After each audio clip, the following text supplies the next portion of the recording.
All right, so the boys are getting all set. This could be interesting here. Coworkers, do you guys have any side bets on the line here? No side bets? Like if I beat you, you got to make my lunch for the next week? No, nothing? Okay. All right, this half of the 10, you guys are going to be cheering for Michael. Let's hear it from Michael. This half of the 10, you guys are going to be cheering for Aristotle. Let's hear it for Aristotle.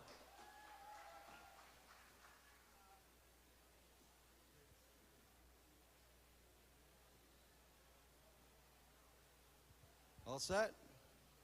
All right. Timers, are you ready? Competitors, are you ready? Ladies and gentlemen, are you ready? Let's count them down and make some noise in 3, 2, 1, go!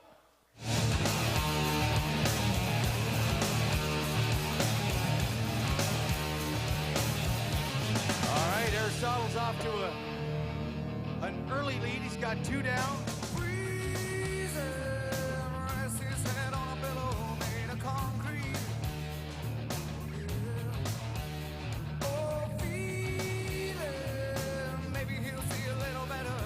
All right, folks. Aristotle's got 5 down. Michael's got 5. Here comes number 6. Aristotle's got 6. He's working on his last sock.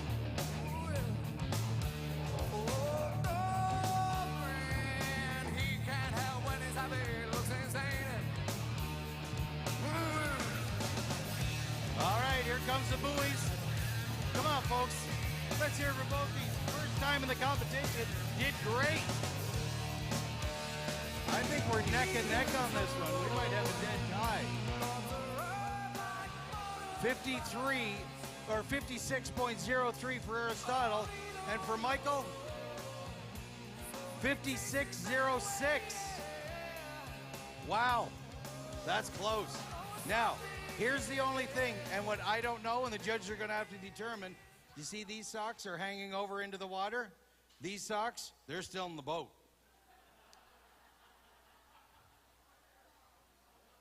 Not much grows in the boat, I'm telling you right now.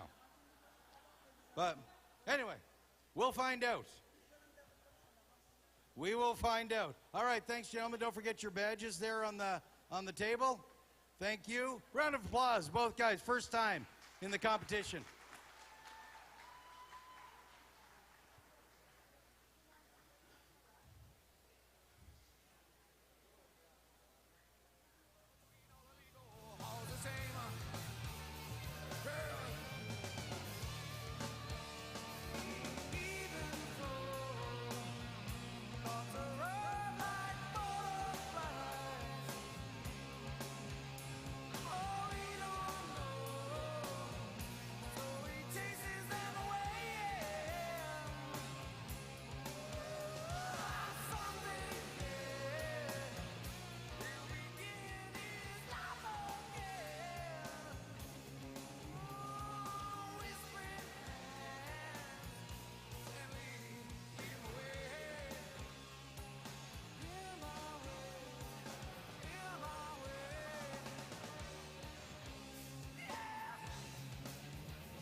All right, here comes the reset set of socks and buoys.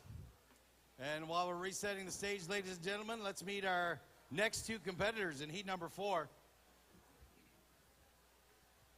Working at Atlantic Aqua Farms in Malpeque Bay as a deckhand. He's been in the industry for 3 years. First time in the competition, though, so ladies and gentlemen, put your hands together for Scott Carr.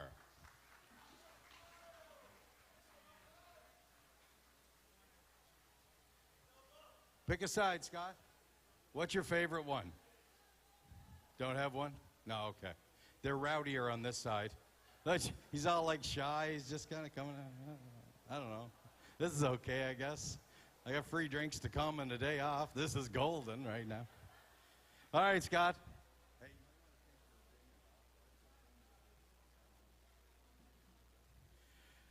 And tent fell down. Okay. Competing against Scott, independent grower at a Savage Harbor, owner-operator, worked in the industry for 8 years, has decided to put his money where his mouth is and come in the competition. See how he goes against the rest of the folks. Ladies and gentlemen, let's hear for Jesse Getson. Oh boy, Jesse.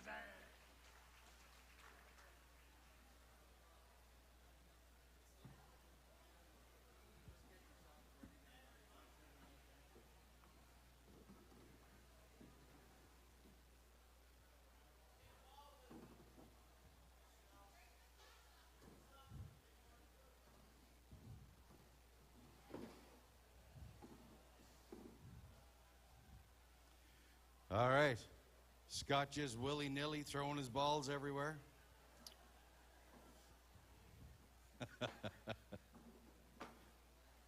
Guess that's how you roll in Malpeck.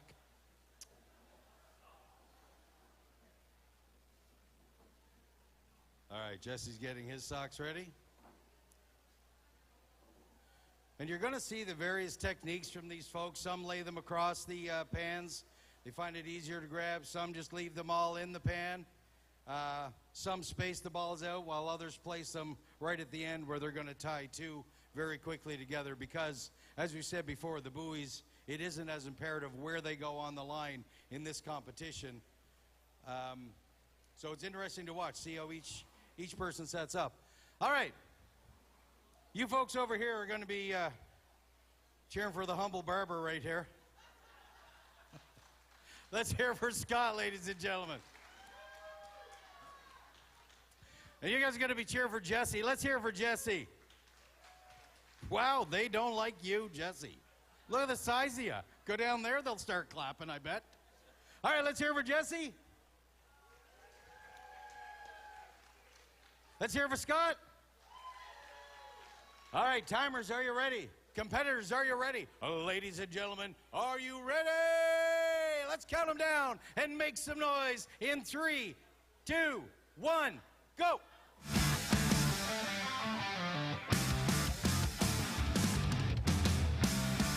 Interesting strategy. Jesse has tied on a sock, tied on a buoy, as opposed to waiting till the very end to tie on the buoys.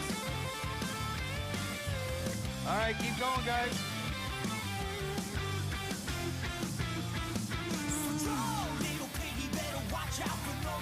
All right. Jesse's adjusting the socks for spacing. Make sure he doesn't get any penalties. Throwing the socks over the side of the boat. Good. All right, keep it going for Scott. Come on, folks. Atta boy, Scott. Good job, buddy. Keep it going. 2 buoys left.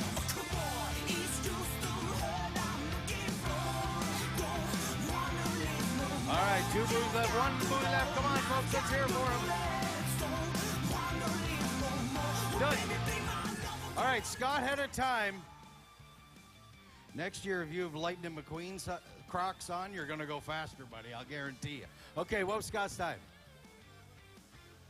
107.06, and Jesse had a flat time of 42.77.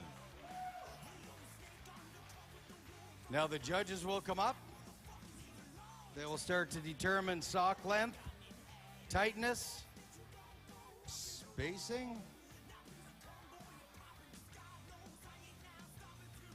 I'm going to say spacing is off a little bit on that one, just a little.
All right, ladies and gentlemen, time now to meet our next two competitors. Heat number 5. From Atlantic Aqua Farms in St. Mary's Bay as a deckhand, worked in the industry for 10 years. This is his second competition. Give it up for Jeff Stevenson.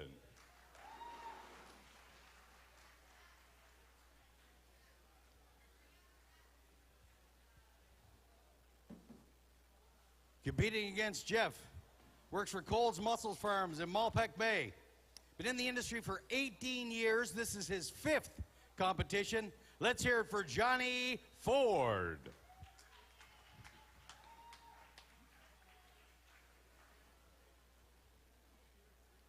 Johnny's got his serious game face on. Holy, he's pissed. Look at him.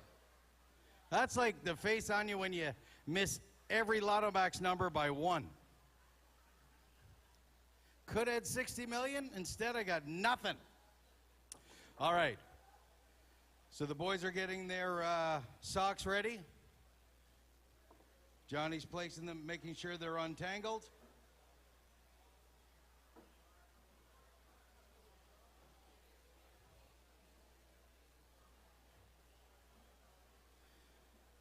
So, folks, this is kind of it's a fun little picture into the window of what these men and women do, what they're trying to do when they're out on the water, and it's kind of cool to see it in competition. And with these folks that are in these competitions, yeah, it's a day off work, it's a day in the water. They get to come in and celebrate shellfish and all things to do with the ocean at the Shellfish Festival. But the camaraderie with this group is great. So they're all out back having a few sociables. You wait till about 6 o'clock tonight when you got a tent full of mussel fishermen and an open bar. Ladies and gentlemen, it's not going to be pretty a little while later. You're going to see nothing but rubber boots and beards all over the tent.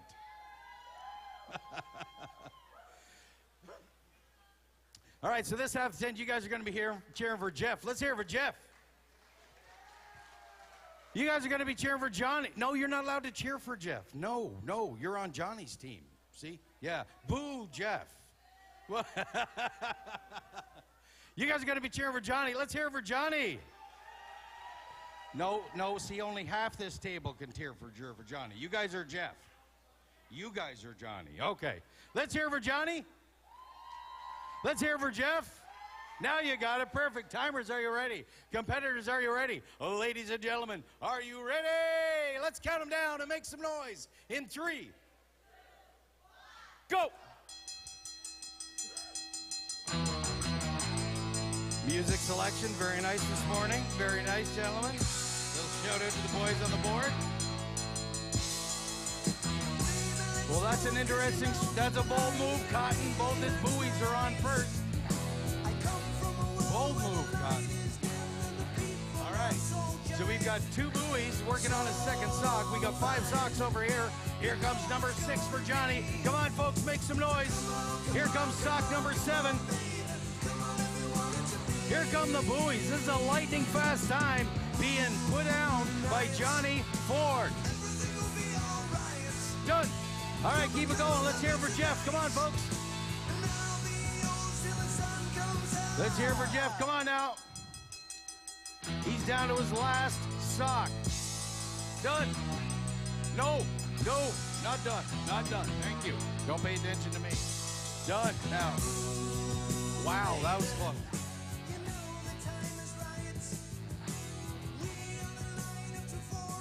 One minute, 0.51. Wow, Johnny Ford has a time of 42.60. Johnny was flying out there. So now they're going to measure for, like I said, the length of the tail, the tightness.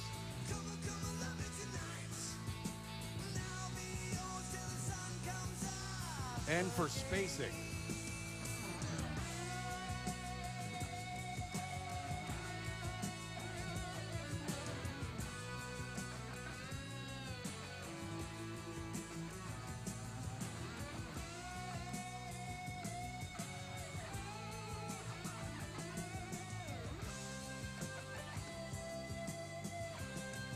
So, folks, what's going to happen is after all the competitors run through with their time and their penalty times, with their flat time and penalty times added to it, the top four are going to be coming back here this afternoon to go into the finals. And those four are going to be competing against other, again, same thing, flat time with penalty times added on. And we're going to find out later this afternoon who the best tie one-on competitor is on Prince Edward Island.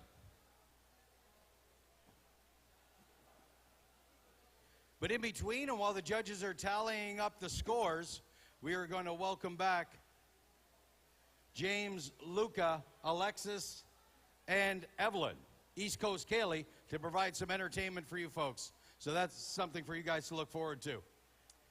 All right, heat number 6, ladies and gentlemen.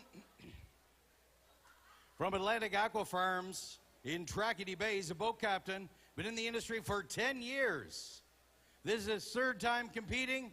Give it up for Brody McQuaid.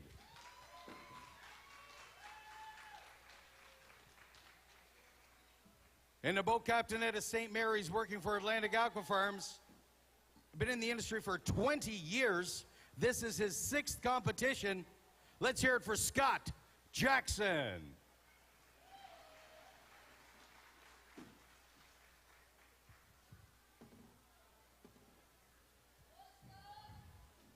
Keep your balls on your side.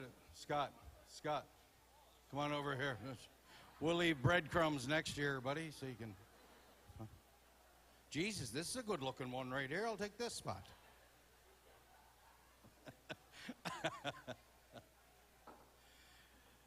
I'd say at your place you want to get down early Christmas morning or your stocking will be empty. Jesus, Scott was here early.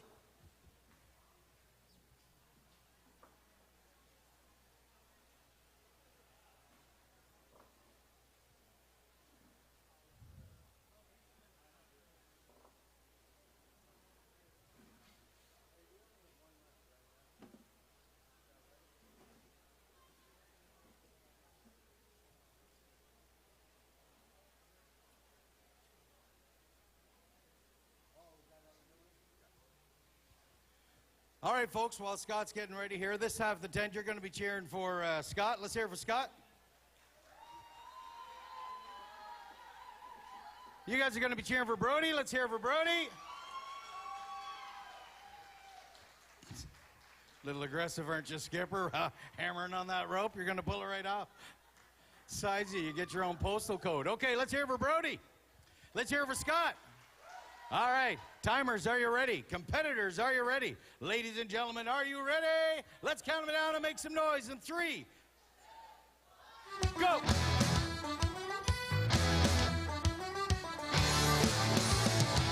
Brody's off to a quick start. He's got one down. Here comes number 2.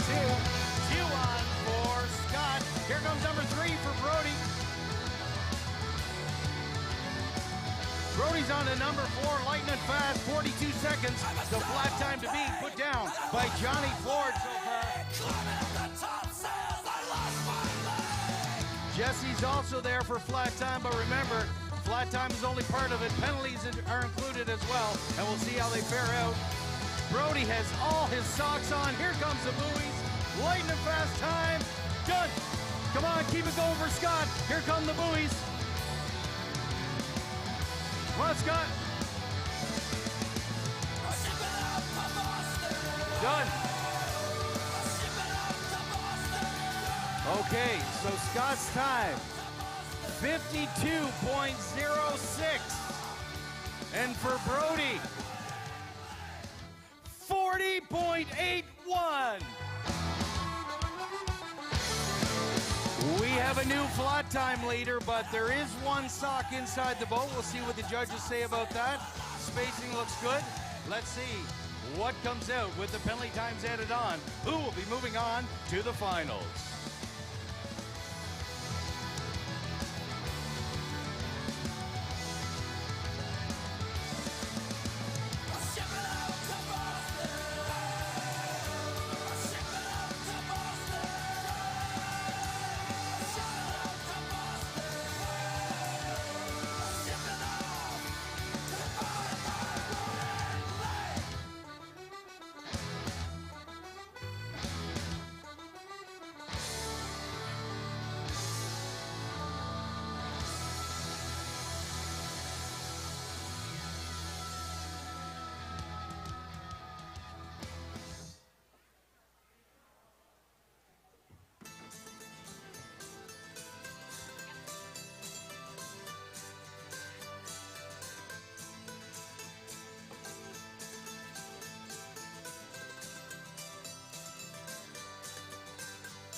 faces tell the story. This life had many shades. I'd wake up every morning and before I'd start each day I'd take a drag from last night's cigarette that smoldered in its tray.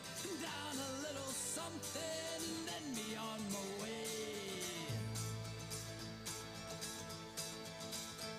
I traveled far and wide and laid its head in many ports. I was guided by a compass. I saw beauty to the north. I drew the tales of many lives and wore the faces of my own. I had these memories all around me so I wouldn't be alone. Some may be from showing up, others are from growing up. Sometimes I was so messed up and didn't have a clue. I ain't winning no one over. All right, ladies and gentlemen, the stage has been reset. Nice little number by the Pogues there, gentlemen. Great selection this morning. All right.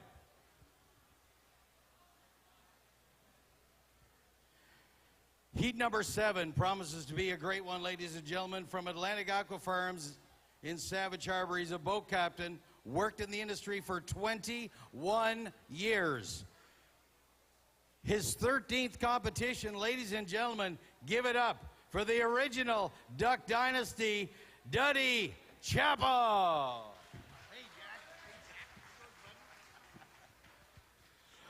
If you guys only knew how much beer that scraggly old beard has seen, it would scare you. And competing against Duddy, the reigning champion, ladies and gentlemen, from Malpeque Bay, a boat captain from Atlantic Aqua Farms, worked in the industry for 20 years. Give it up for Dave Davis. Now, Dave has promised me that if he doesn't win this year, he has to start cheering for the Montreal Canadiens and burn all his Toronto Maple Leafs hats. That's what he said. You guys heard it. You're the witness. Oh, you're not wearing them.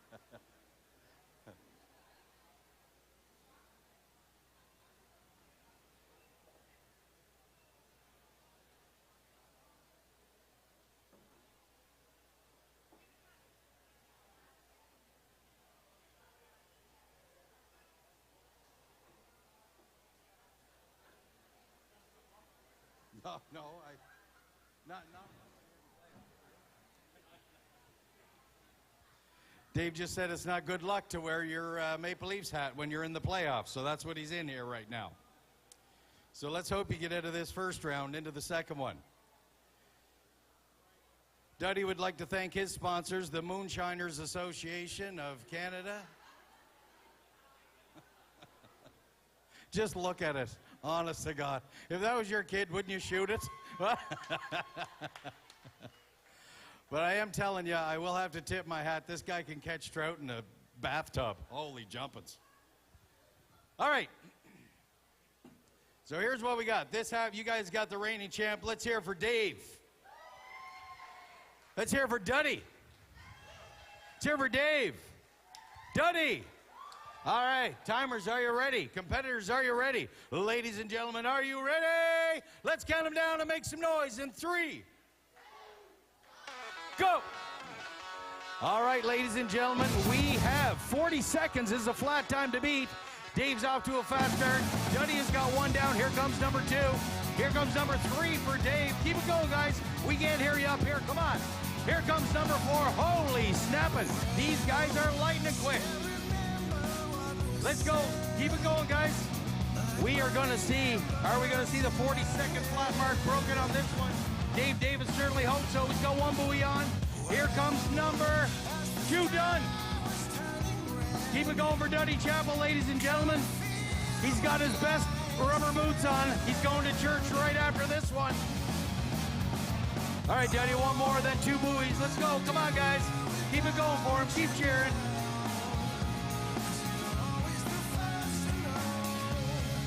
Here comes buoy number 1, and here comes buoy number 2.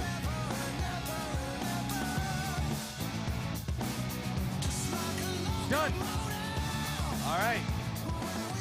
Duddy's time, 104.47. Dave's time, 31.93. Wow. Wow. I guess he can keep his Toronto Maple Leafs hat by the look of this.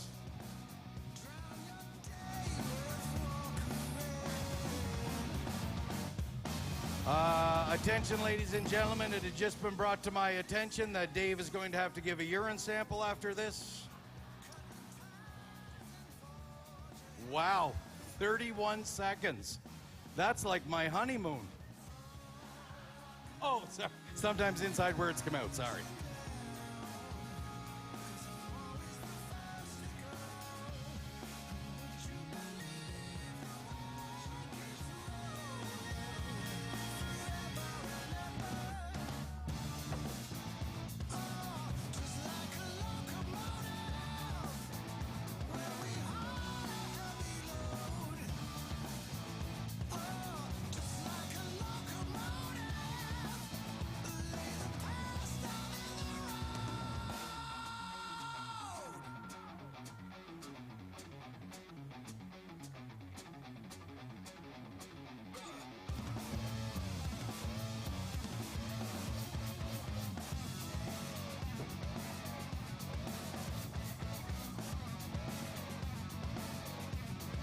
All right, ladies and gentlemen,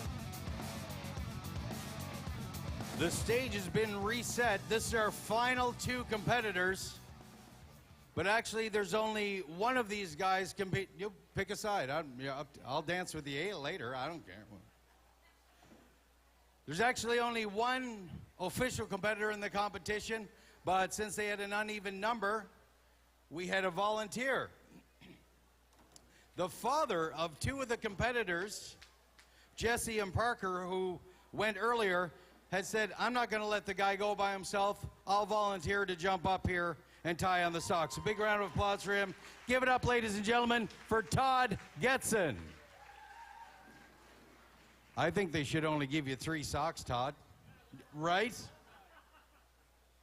Us old guys got to stick together. All right.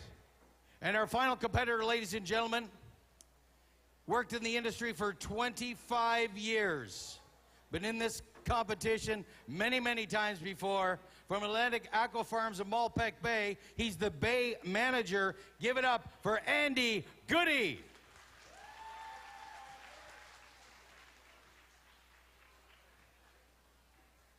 Now, Andy's off to a little bit of a disadvantage because everybody's going to be cheering for Todd.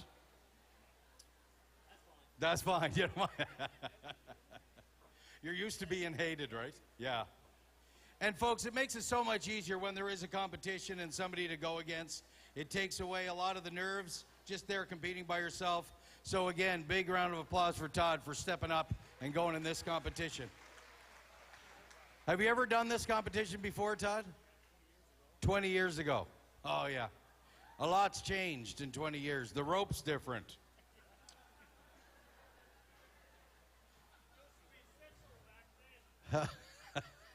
But us old fellas, we can teach them a few tricks. We're all right.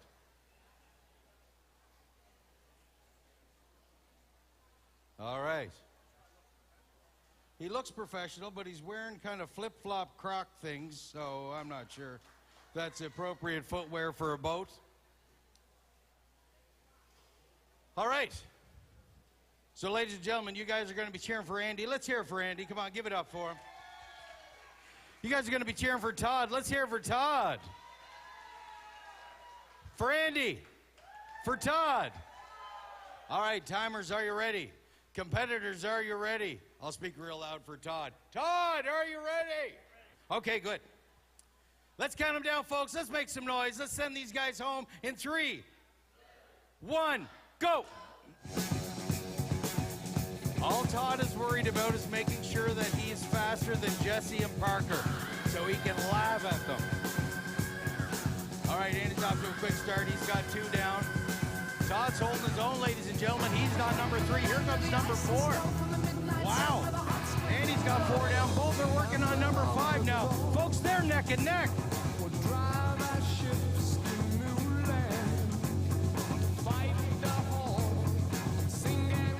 That was a close one. Todd made a great save. He just about lost his sock over the side of the boat. All right, now come the buoys. Here comes Andy. Done. All right, Todd's got one more buoy left. Come on, Todd. Let's go, folks. Let's hear it for him. Done. Wow. The old guys still got it. 49.33. And for Andy, 42.72. 31 flat seconds by Dave Davis is the time to beat. So ladies and gentlemen, this competition, the finals, the top four with flat time and penalties are going to be coming back. We're going to be announcing them in just a little bit.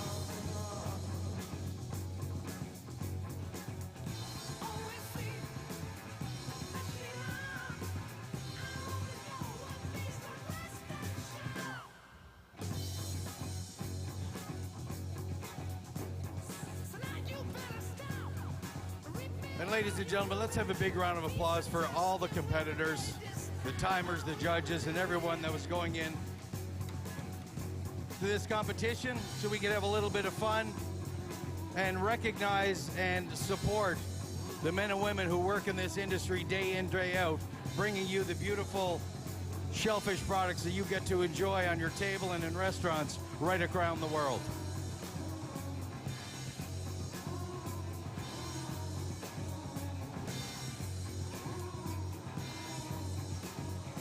Well, right now, ladies and gentlemen, we're going to reset stage and bring up some wonderful East Coast entertainment. But first, please direct your attention to the monitors, and let's hear a word from one of our sponsors.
All right, ladies and gentlemen.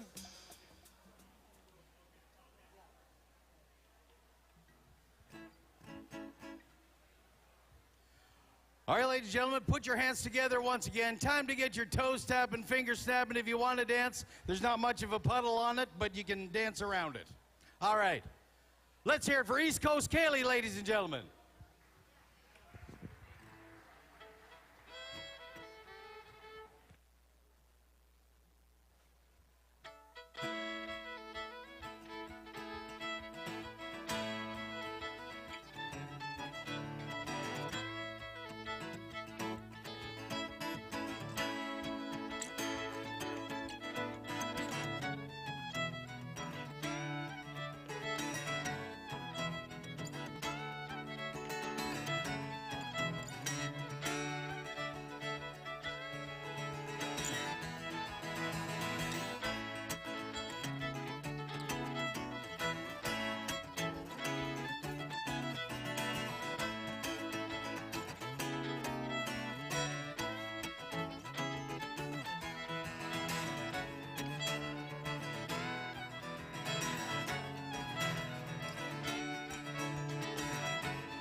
was a boy who was a dreamer, and he flew so high and proud.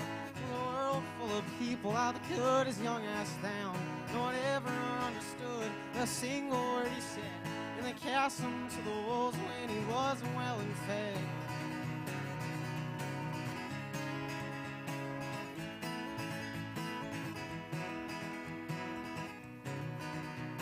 Boys, we've got a riser in our midst, and he won't get the last laugh, it's the last thing he did. He used to roll around in that red dirt mud, but now we skip in town in that rider's alpha blood.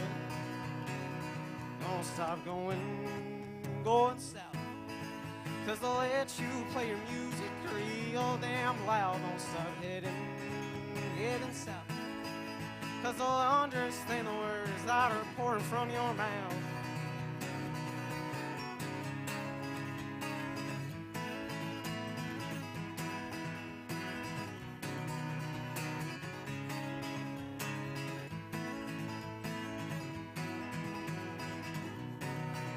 And that boy, he called his daddy to tell him what he did, as the masses screamed the lyrics of the messed up kid. And then he told that old man he was never coming back, and the beat cut down again in a town like that. People surely came to learn, people come to watch you fall. He's out to make a name and a fool out of them all. He'll never understand, that boy and his kind. All they comprehend is some money and dollar signs. Don't stop going south, 'cause they'll let you play your music real damn loud. Don't stop heading south, 'cause they'll understand the words that are pouring from your mouth.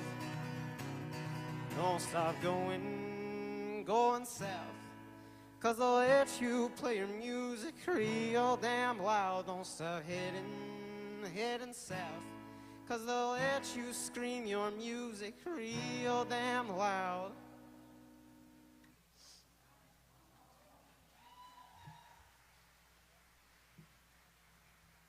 Thank you.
Thank you. I'm Luca Hall, and this is Jesse What? Yeah, you nailed it. Yeah. I can't say your last name, man. Penaf? Is it Penaf? Is it Oh, Perrier. Oh. Am I good? Sweet. Oh. Thanks. Thank you for doing that, man. Wow. I'm gonna message you when every gig I have. I'm gonna message you. I'll let you know. Like, this is a full-time gig, so usually I can't do all the gigs, but if I am available that time, I'm definitely down, dude. Yeah, that'd be. It's not even Shellfish. Like I'm talking about like anything else. Oh, sure. Yeah, dude. Yeah, man. Well, it's fun playing with you. You're able to, like, I always like test out like fiddle players by like if I can play a couple weird chords and see if it freaks them out.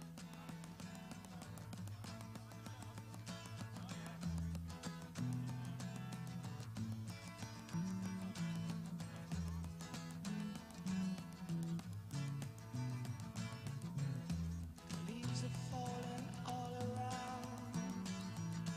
Time I was on my way. Thanks to you, I'm much obliged for such a pleasant stay.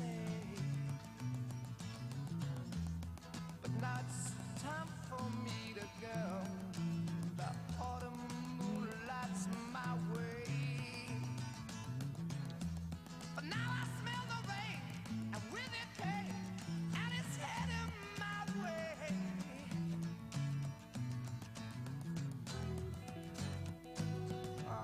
Sometimes I grow so tired, but I know about one thing I got to do. Around it all, and now the time is now. Sing my song. I'm going round the world, I gotta find my girl on my way. Been this way 10 years to the day. Round it all, I found the queen of all my dreams. Got no time for spreading rumors. The time has come to be gone. And though our health we drank 1,000 times. Prince Edward Island is a province built on food. Our major natural resource is food. Our culture, from the songs of fishing villages to the colorful mosaic of our farms, is based around food. It's not a coincidence that some of Canada's most exciting food startups are located here. On Prince Edward Island, food is our business, our craft, and our art. The North Atlantic waters of Canada's food island are home to some of the world's best lobster, harvested in the spring and fall, rain or shine.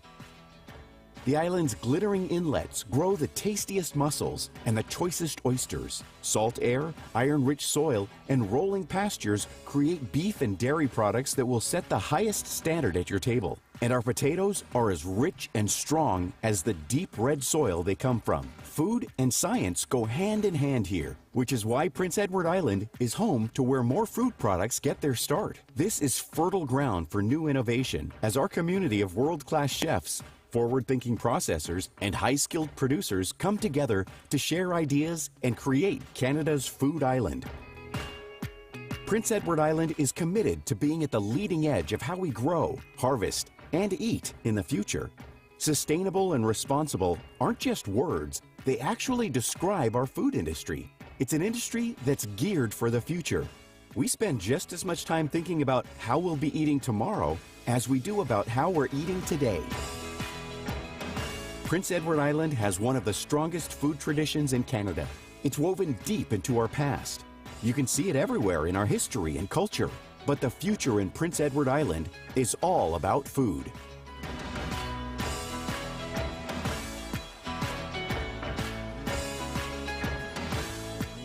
We are Canada's food island.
Johnny Ford.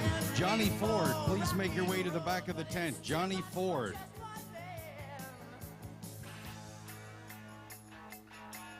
I'm a spaceship superstar. And got a solar power laser beam guitar. Spaceship superstar. I'm at the top of all the charts on Mars. Got a solar power laser beam guitar. I'm a spaceship superstar.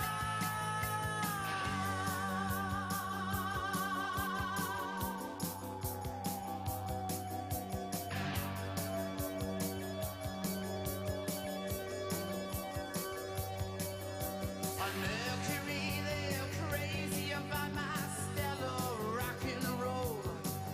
And I always sell out in advance at the Martian Astro Bowl. The fans they swarm like meteorites to a concert on the moon. Should have seen us knock 'em dead on Venus, tune all our favorite tunes. I'm a spaceship superstar. Got a solar power laser beam guitar. Spaceship superstar. I'm at the top of all the charts on Mars. Got a solar power laser beam guitar. I'm a spaceship superstar.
Lightning smokes on the hill rise.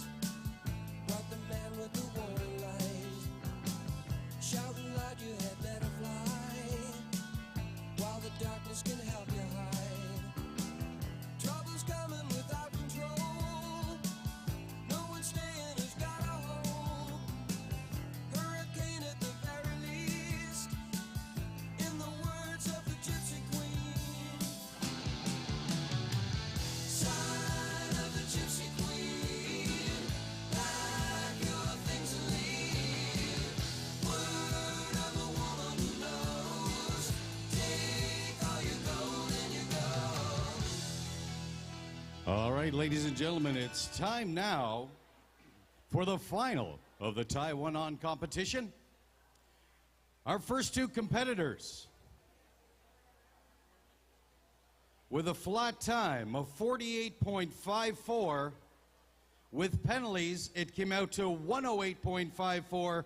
Give it up, ladies and gentlemen. Boat captain from Malpeque Bay, working for Atlantic Aqua Farms, Jamie Doyle.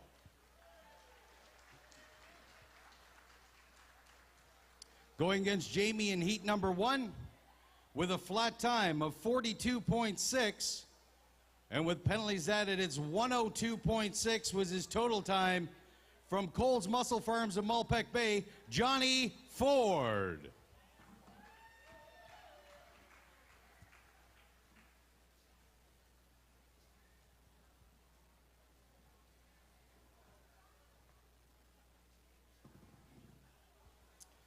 Look at Johnny coming up here. He's in the finals and he still looks pissed off.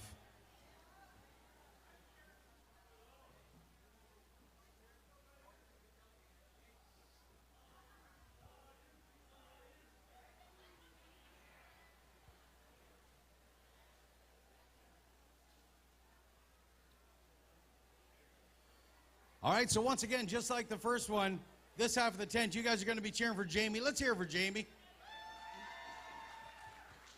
This half of the tent, you guys are going to be cheering for old Happy here himself. Let's hear it for Johnny. Oh my gosh, they're as pissed off as you are. Let's hear it for Johnny. Yeah, that's better. Let's hear it for Jamie. All right, timers, are you ready? Competitors, no, not ready. Okay, ready. All right. Ladies and gentlemen, let's make some noise and count them down in 3, 2, go. These are your finals, ladies and gentlemen.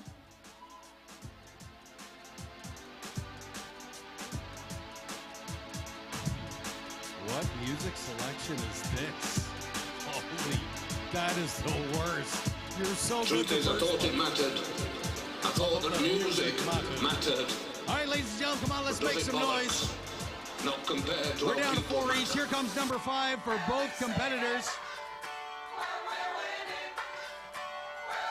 Little vodka drink and a whiskey drink for all these muscle fishermen. Here comes the last one for Jamie. The buoys are on. Johnny's outdone. All right, Jamie's got one more. Come on, folks, give it up. All right. Flat time for Jamie. 47.93. And for Johnny, 2 seconds slower, 44.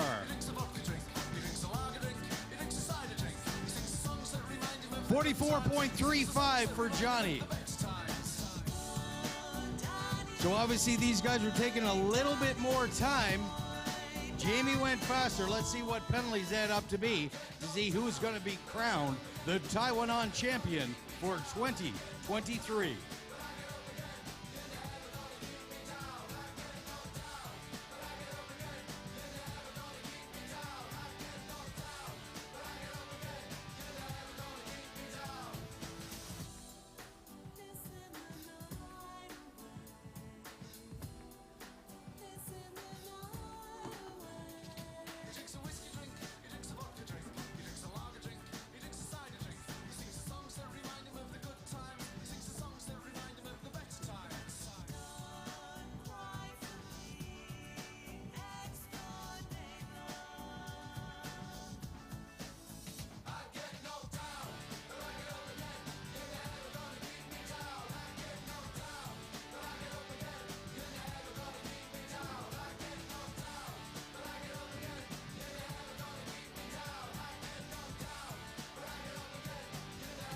All right, folks, now time to meet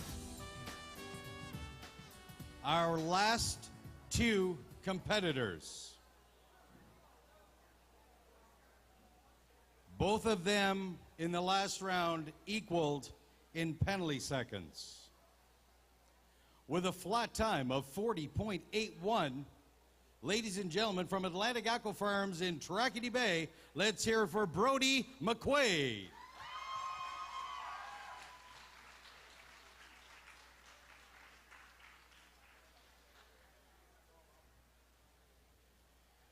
And with a lightning fast time in the first round, ladies and gentlemen, of 31.93, and again, only 20 seconds in penalties, the reigning champion back to defend his title. Let's hear it for Dave Davis.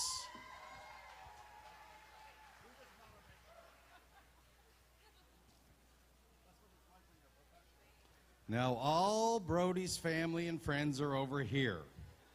And they got to cheer for Dave because it's against the rules to cheer for Brody because you're on the wrong side of the tent.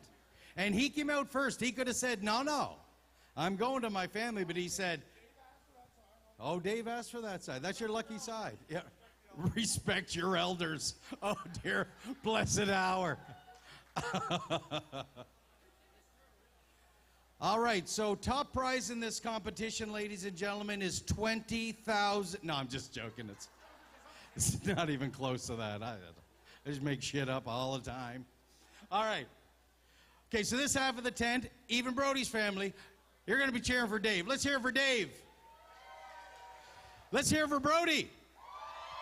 Let's hear for Dave.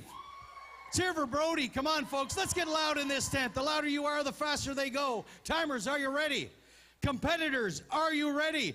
Ladies and gentlemen, are you ready? Let's count them down and make some noise in 3, go! Oh, that's better music. That's better. All right, folks. Keep it going. We're on 3 each. Brody's got a slight lead now.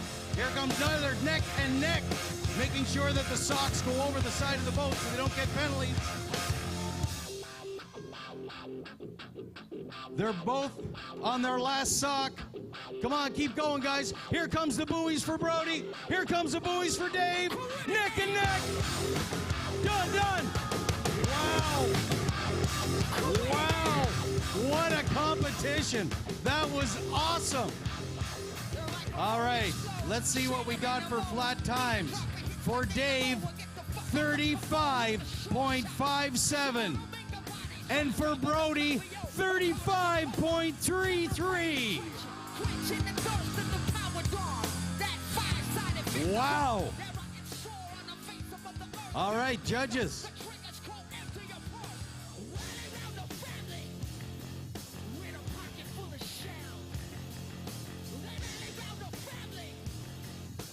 All right, so the judges are coming up.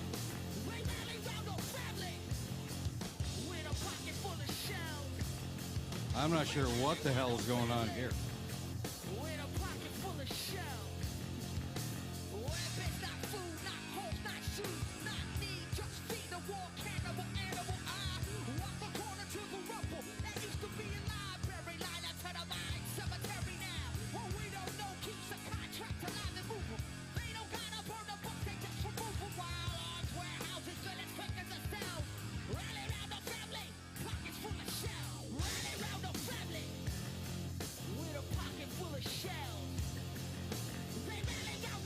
All right, ladies and gentlemen, so the judges are doing up the final tallies.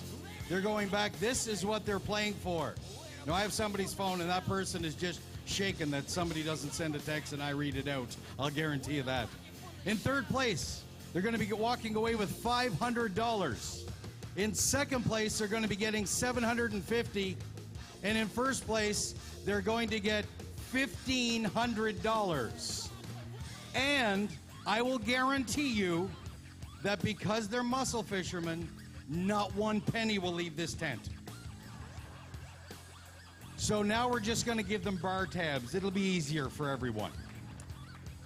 And our sponsors, Grandview Welding, Maritime Paper, Dennis Motors, and Maritime Marine Supply. Thanks very much to those folks for making this all possible. Thanks to the competitors, and thanks to you folks for cheering along.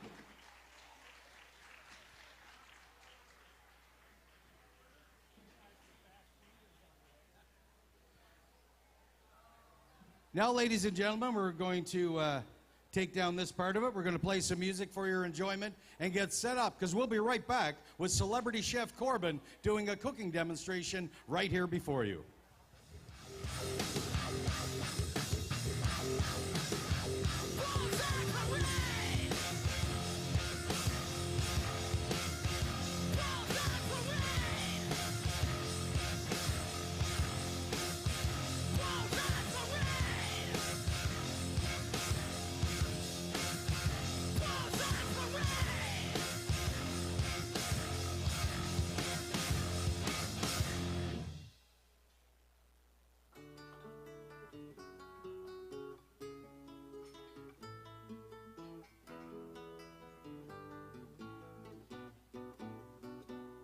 There is unrest in the forest, there is trouble with the trees, for the maples want more sunlight and the oaks ignore their pleas.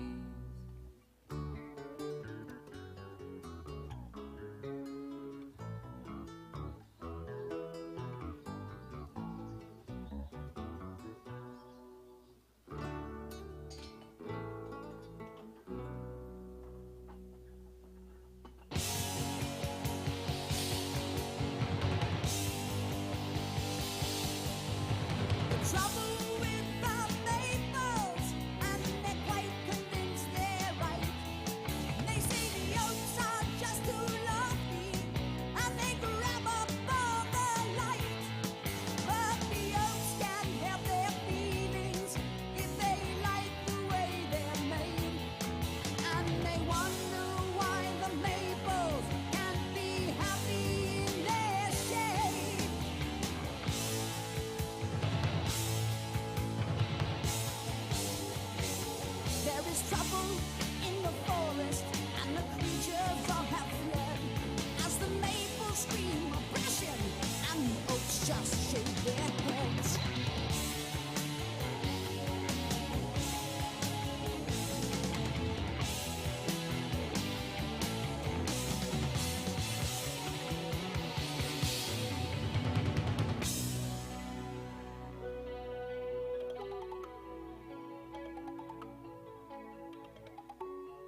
Well, ladies and gentlemen, good afternoon.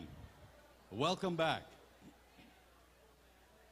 It's time now to introduce to you the star of the PEI Internet. Yeah, I got nothing. I got just this guy. No. Well, ladies and gentlemen, please put your hands together. We have a beautiful cooking demonstration from one of the most talented and celebrated chefs that this country has to offer. Please give it up for Chef Corbin. So, Chef Corbin, what are you going to be? How is everybody? Am I on? Am I on? You're on. What are you going to be Can you hear preparing me? for them? We are going to do two famous PEI dishes. Everybody in the island has been breastfed with these two dishes. Steamed mussels and a lobster potato salad. Are you Wow. ready? Oh, I think we can do better than that. Are you guys ready? Ladies and gentlemen, hands together for these two wonderful dishes. Chef Corbin. Am I the only one that think that he has a face for radio? Phenomenal guy. Listen, if anybody knows me, they know that I never like to cook alone. So I always like to bring up someone to help entertain the crowd. So do you think I should bring somebody up? Where the hell did he go? He went to get a drink. I found a guy. So yesterday when I did my demo, I pointed out a guy and I randomly picked him up. He was this big old burly sailor. You know when you think of a sailor and he's got a big bushy beard, you know he just came back with his rain hat on. His name was Wayne. He did an amazing job. Today we have Andy. Andy, where are you? He's gonna come back. He'll come back. I know that they're bringing one, but yes. Andy, Andy, Andy. Louder, everybody.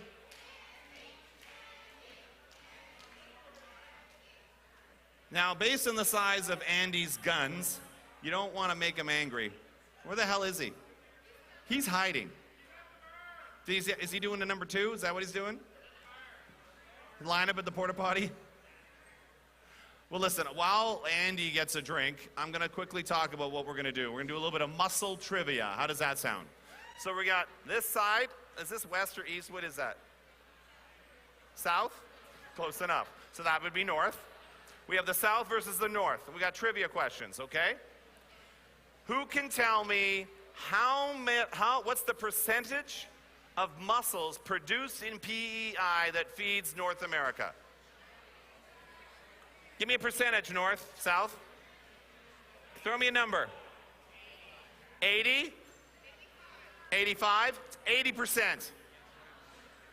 That is an incredible amount. You know how many millions of tons of mussels that is?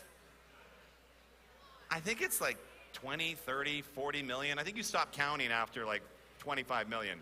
But that is a lot of mussels. Okay, how many weeks a year can you harvest mussels? You guys go first. How many weeks a year? Go ahead. 50. Answer over here? 52. Oh, you guys are getting your asses kicked. I'm going to give you an easy one. I'll give you an easy one. Andy's clearly going to the potty. All right. Is there a male mussel and a female mussel? And if so, how do you tell them apart? Go ahead. The color. Be more specific. Ba-da-ba-da. The bland is the man. The bland is the man. Ironic, isn't it? The male is pale or bland. I don't think they're bland. I think they're bland looking. Okay, clearly not me or Andy if he ever gets his butt up here. But they call them the pale males because they look almost whitish. And I don't know if you can tell by the camera here. Mr. Cameraman, can we show you a male and a female?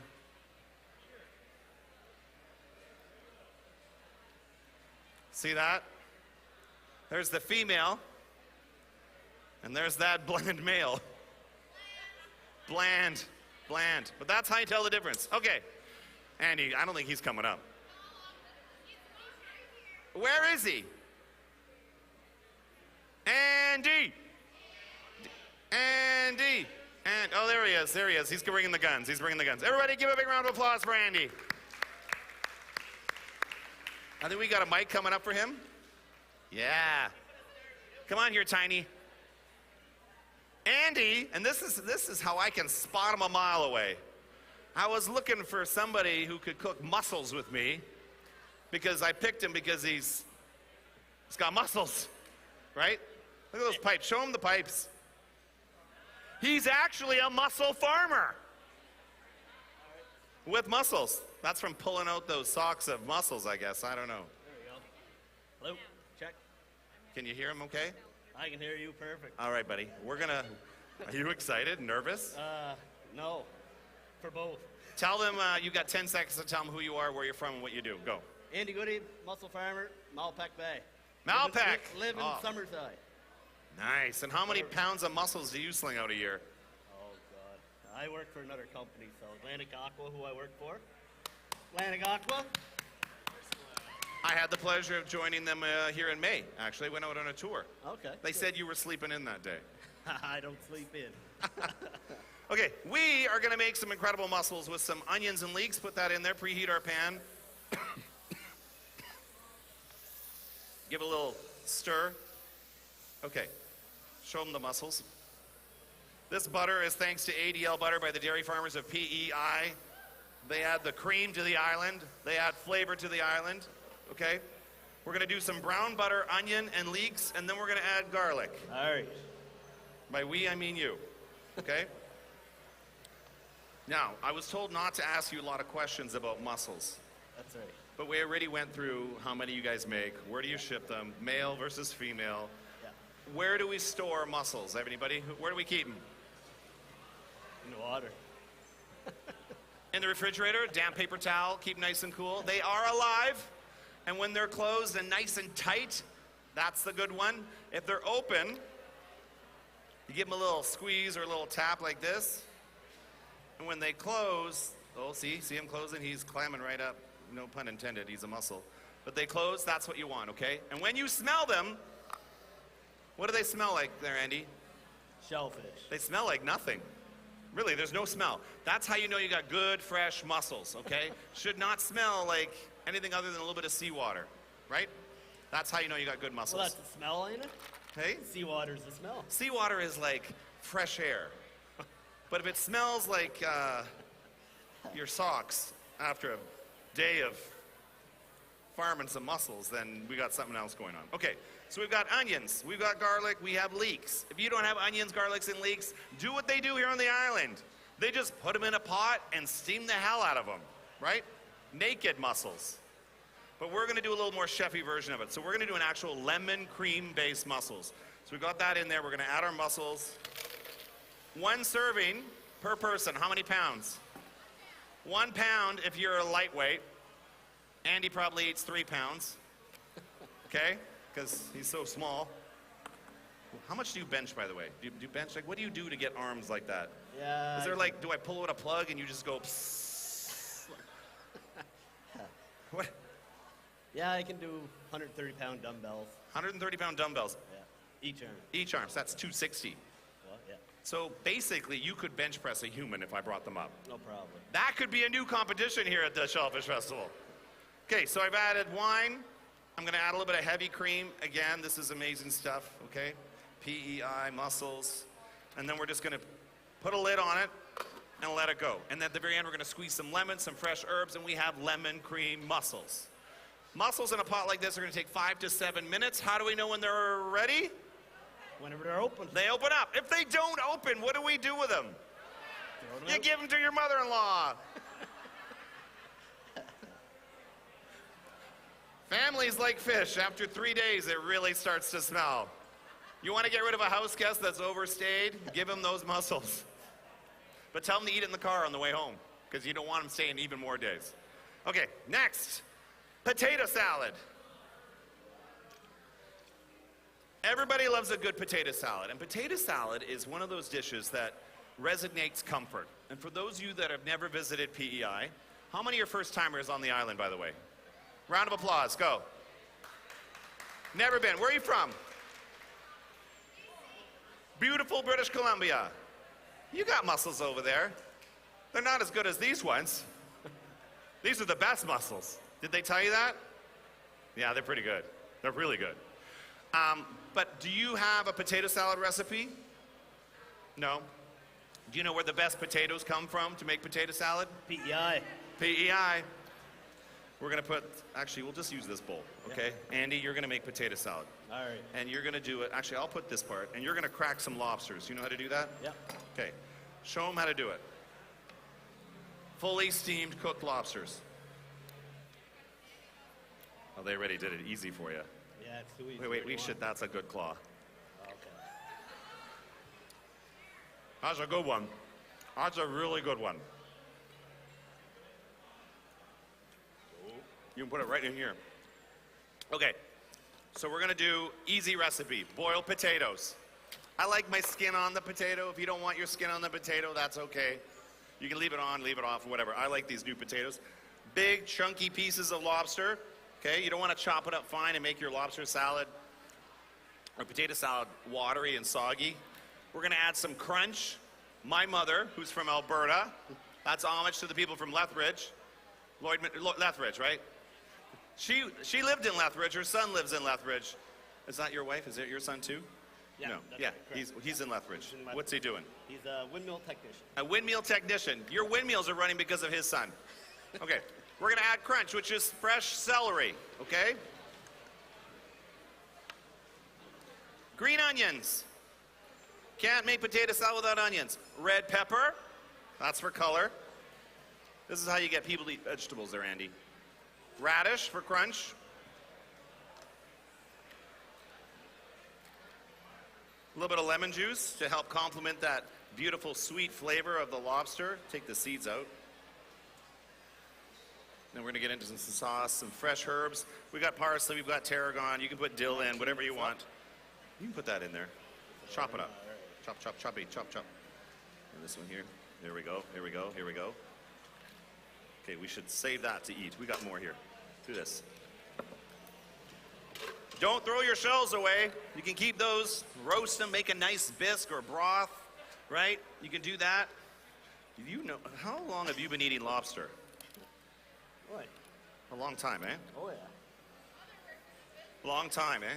I'm gonna give this to our BC friend. There you go. Your own lobster claw. Now who wants a piece of tail? Didn't wake up for that this morning, did you? Who wants a fresh piece of tail from the island? Doesn't get any fresher than this. You get tail. All right. Mussels are steaming. Incidentally, you want your mussels to steam and not roll a rolling boil, okay? We want to keep them nice and tender. Let's do the dressing for this. All of you have this in your fridge, and don't say you don't have it because I know you got it. It's prepared mustard. If you don't want to use prepared mustard, that's okay, but we use it for color and we use it for flavor, okay? If you want to use a Dijon mustard, a grainy mustard, you can put that in there, okay? I'm gonna put in some, here, let's wipe this up. Andy, look at you, you are clean, man. She says you don't cook. I don't. Hey, you're cooking. Okay, we do this, this, put that up there. Okay. Mayonnaise, okay? Gotta have mayonnaise. If you wanna make it from scratch, clearly you're bored. They sell it, just buy it, that's why it's there. Rest of this Okay. lobster, too? You put it in. Here's the trick to the dressing. This is what my mother does. A little bit of bleach keeps that potato nice and white. Or Good old vinegar. vinegar. Oh, yeah. Nice Or little bit bleach. of, or no, don't put bleach, I was kidding. Do not put bleach in there. A little bit of island cream again. This is gonna make an extra creamy potato salad. I'm gonna give you this. Stir that around. We're gonna season it with some salt and pepper. Okay? Any questions on potato salad? You can make this a couple days in advance if you wanted to. Cook your lobster ahead of time, cook your potatoes ahead of time. You want to serve it and do a warm version of the salad, don't put the mayonnaise in, but do like mustard and bacon and onions, add a little bit of vinegar in there and do it warm in the pan. You can do that too. A warm lobster potato salad, but this is the classic right there. Okay, mussels, they should be done. Oh yes, okay. Are you ready? There, Andy. Sure. Okay. Ready as I'll ever be. This is almost done. That's mixed. Okay, you're gonna eat, I promise. And you're all gonna get samples. We're gonna line you up. We're gonna get you some fresh samples here. But before I get Andy to leave the stage, how much time do I have left? Anybody know? What time is it? Oh shit, I got lots of time. Who wants to see Andy entertain the entire pavilion here? Nope. You can do it. Do you need your drink? Yeah, I do. It's right here. Okay, take a drink. Yesterday, I pulled up a sailor. Ironically, I had a sailor yesterday. We got a mussel fisherman today. The sailor yesterday sang a song. Do you sing? Nope. You are today. You're gonna sing your balls off today. Oh boy. There might even be some drink drink some tickets in more. it for you. Okay? What's your wife's name? Amanda. Amanda. Now she sings. She sings? Yeah, she does. Yeah. Does she really? Yes, Oh, Amanda, you should come up here Yes, too. yes, I agree. Yeah. Amanda and Andy, that's like a marriage made in heaven right there. Get up here, Amanda. You're gonna sing too. 19 years first.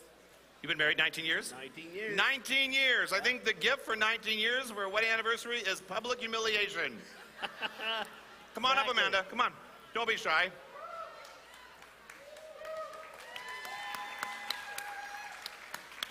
So here we are in the most picturesque part of Canada. Here we are, right? We're right in PEI. It's beautiful outside. Got a little bit of wind, but that doesn't stop the Islanders. Nope.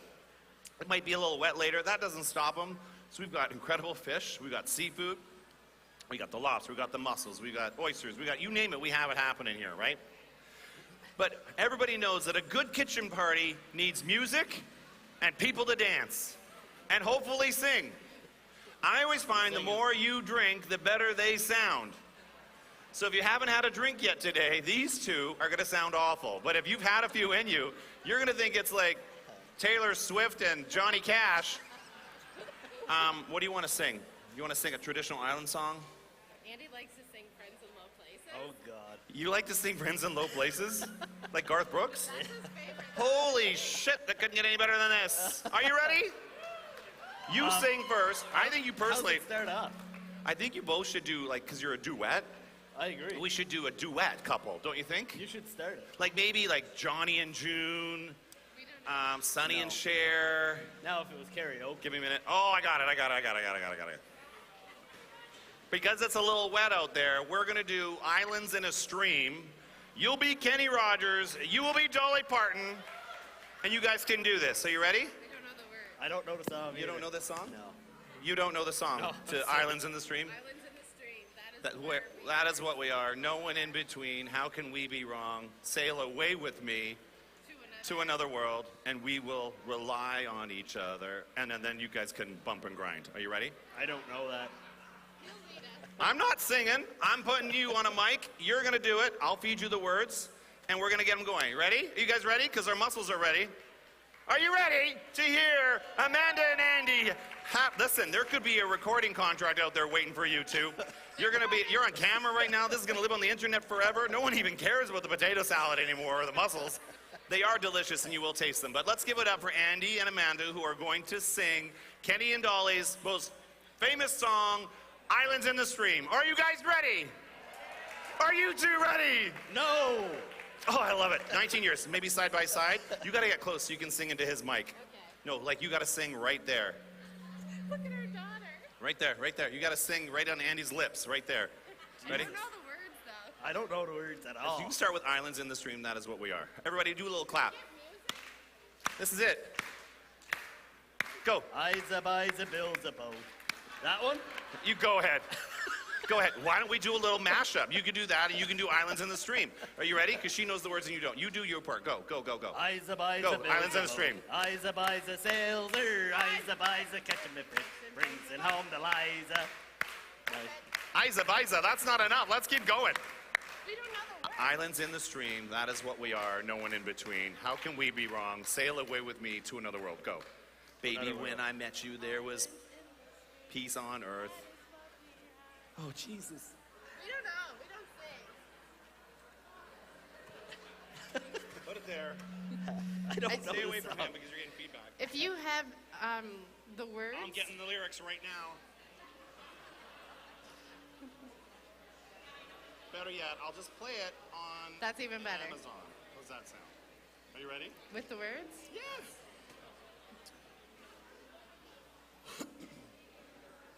Are you ready? Yep.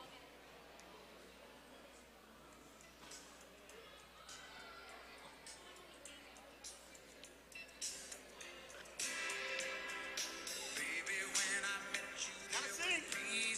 Gotta sing. To get you with a fine tooth comb. This Don't is look you. at him. Look at them. Look at him. There's something him. going on. You're Dolly. You're Dolly. You're Kenny. Show him what you got. Something to me. That I can't Don't worry about the explain. keys. Just sing the word. And I feel no pain. My heart. Maybe you got something going on. Tender. Tender love is blind. Tender love is blind. Tender love is blind. See, All right. we don't know. Okay, hang on. You guys are. I bet you. Hang on. Hang on. Places, though. No. He doesn't want to sing. You guys don't want to sing for me. All right. Are you going to sing the song? Hell no. I need to be hammered. I was, listen, up until the age of 12, I was a funeral wedding singer, and then my voice changed and my career was over. But I used to sing at funerals for the dead. Maybe they did die before, not after. All right, so you're up here. We might as well do some tasting. Okay, let's give it up for our two non-singers. Okay, I want you guys to give that a little stir. Give this a taste. Let's add some fresh parsley in there. Here, go taste the potato salad. I'm going to give this one last stir. Our mussels have opened. I'm going to put them in the bowl over there so you can see what they look like. I'm going to add a little bit of more pepper, a little more seasoning, because this is what it's for. The true flavor in the mussel isn't all that stuff you add to it. It's actual the juice and the nectar that lives inside those shells. And when they open up, that's what you want. That is the heavenly flavor right there. Are you ready? We're going to do a countdown. 3, 2, 1. I'm going to put it in the bowl. You guys lead them. Tell them like, everybody, 3, 2, 1. 3, 2, 1. Oh, yeah. See?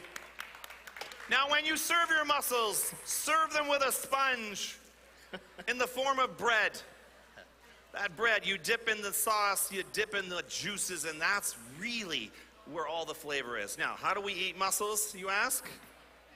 Open them up with your fingers. Like this, you take one out and you eat it. And this, your biodegradable tongs, right? And then when you're done with them, you can make a picture frame. Yeah, or bury them in your garden. Good for fertilizer. We have made picture frames. Our daughter does. You have made picture frames? Our daughter. Are they smelly? Mostly. Mostly, yes. Okay, so then you pinch out the muscle and you eat it. That's how you do it. Please, manja, manja. Did anybody learn anything here today? Did you learn, what's the one thing you'll remember? Bland man. He's not bland. She certainly isn't bland. But Kenny and Dolly will be selling their t-shirts next door for a whopping price of $300 a piece. All proceeds obviously go to the Chef Corbin to Return Fund for 2024 PEI International Shellfish Festival. But I want you guys to make this salad. Enjoy it for every celebration. Make mussels. They're sustainable. They're affordable. They're everywhere. They're easy to make. And you don't even need a kitchen to make them. You need a hubcap and a source of fire. And like Andy, he's never cooked a damn thing in his life, and all of a sudden he's walking away as a culinary hero. Give it up. Thank you, everybody. We're going to go judge the Garland Chef Competition. It's going to be happening here in a few minutes. Come up and get your samples to the right, samples to the left. Pick one of each, and let's have a good time tonight. We got some great music coming up, too. Yes. Ladies and gentlemen, put your hands together. Let's hear it for him, Celebrity Chef Corbett, our host for this entire weekend. All right, Stevie, you and I are going to go back to the middle of the tent. We're going to have a discussion with Shucker Patty and find out all there is to know about oysters. We'll be right back.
All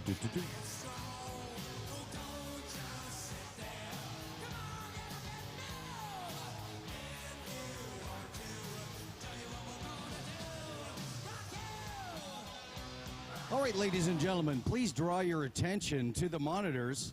I'm in the middle of the tent now. You know, sometimes we're at the front, sometimes we're at the back, but it gives me great honor to welcome another one of the co-hosts here for this entire Shellfish weekend, Shucker Patty. Now, Shucker Patty, you've been all over the world celebrating oysters, competing internationally and nationally. Why don't you tell us a little bit about some of the really cool events that you got to do? Well, I'm world champion, Guinness Book of World Records, oyster shucker, so coming out of learning how to do this in Prince Edward Island is one of the best things ever, because learning about Malpec oysters and everything that we have here subtly in different flavors from different regions, we can talk about it like a sommelier. But then there's the ability of actually shucking the gorgeous Malpec Prince Edward Island oyster at the Canadian Championships, here at the Prince Edward Island Championships last night, and the International Championships coming up tonight.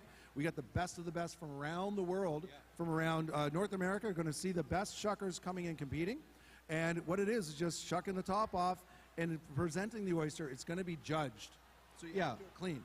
So you have to judge it, and I'm glad you brought that up, because one of the things with oyster shucking competitions is you are shucking oysters as fast as you can. The goal is sub 1 minute, right? Like all shuckers want to be there, but they really want a clean plate, right? You want to have the plate as clean as possible, and clean means the oyster's clean. No grit, no sand, no broken shell, severed from the bottom, ready to consume, restaurant ready. And you want to have that because that's what the consumers are demanding. It's not just me because we're like judges, but the judges are the customers and the consumers. They want to truly taste the flavor of the oyster, and that's what they're going to see. So we have to shuck quick and clean. So now I do want to point this out, if I can reach across you here. I'm lucky enough to own a couple of these, but these are actual Shucker Patty knives. So you see a lot of oyster knives. Sometimes you see the ones with the roundish kind of handle. But Shucker Patty has developed an oyster knife that's really easy for everyone to use because it has the hand grip on it. So that when and it's got an indent for your thumb, so that when you're shucking the oysters, and there's a guard for your finger, so the oyster knife doesn't slip when you're going into the oyster. It's a really neat tool. So if you see these around, make sure you pick one up. So what was your inspiration, Patty, when you came up with this? I have a degree in kinesiology, so my parents were really happy after a 5-year university degree. I came out the other side as an oyster shucker. No, not very happy. So eventually, after running my own restaurant, Starfish, I built these knives because all knives didn't fit my hand properly. I wanted something that fit my hand specifically, and I just used an epoxy putty, plumber's putty, and put in a little steel blade, and it started working real well. So I started fashioning and shaping and changing the blades and working on the technique. Between the technique and working with a knife like this that doesn't slip in your hand, makes it easier for you. You use less force because you hold on to the oyster really, really well, and you just turn it. Because of the two different angles to it, you can actually lever open the oyster with less force. Okay, now I will ask you the question. I have, as I mentioned, I have a couple of these. The first one I have, and I'll kind of hold it here, had the straight blade going down. That was, I think, one of the earlier models. Why the change, and what's the advantage to having an oyster knife like this? Well, the idea is very competitive. When you think about it, it's a notch blade. The notch comes in when the turn of the oyster, we have to cut the oyster here at the adductor muscles. This is what's going to happen in the contest. You have to cut the top off, turn the oyster, cut the bottom, and if I cut it without the notch, you can see right there where the shell comes up, the steel is in the way. So I notched it, and it allowed me to cut the oyster in one go versus 2 or 3. So it's kind of a fast shucking type of thing, but we've designed it for retail ready as well. Oh, that's very interesting. I was wondering why the change on the new knife that I got last year. Excellent. So now this weekend, you are the Guinness World Record holder for opening the most oysters. Moist oysters. It's always moister with an oyster. Moister with an oyster is right. So how many do you figure that at this table you folks are going to be shucking this weekend? This weekend we're going to be shucking, in towards the 10, 12,000 oysters for the weekend, and probably more. Just come down and keep eating. That's all we ask you to do. So what is your Guinness World Record that you hold? I got a couple of them. I got 39 oysters in a minute. That was the last time that Gordon Ramsay challenged me out, and we went head to head, and he did 17, I did 39. It's one of those things. And then Team Canada in Tyne Valley a couple years back, 10 of us shucked 8,840 oysters to get another Guinness book, but of the 10, I happen to shuck the most at 1,114. So those are my 3 records. Wow, that's amazing. And it must have been nice.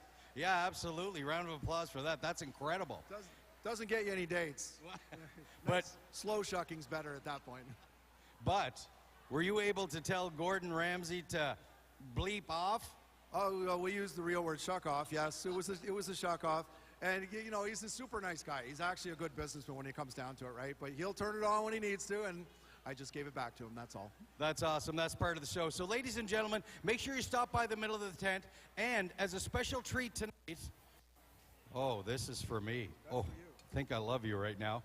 And as a special treat tonight, ladies and gentlemen, come on back. Raspberry Point Oyster Shucking Competition is happening. Shucker Patty's going to be up on stage with me, and we're going to see the... we going up there? We're going up there. Oh, whose idea was that? That's a big mistake. Big mistake. No. That's going to be a fun one. Cheers, ladies and gentlemen. Enjoy the Shellfish Festival. Keep on shucking. All right, buddy. I took a trip in a rocket ship and I found another world. They told me about their captain, but I asked him, could I stay? I said, take me to the captain and tell him why I'm here. I want to stay in your world. Well, my world disappears. Won't you take me to the captain and tell him why I'm here? I want to stay in your world. Well, my world disappears.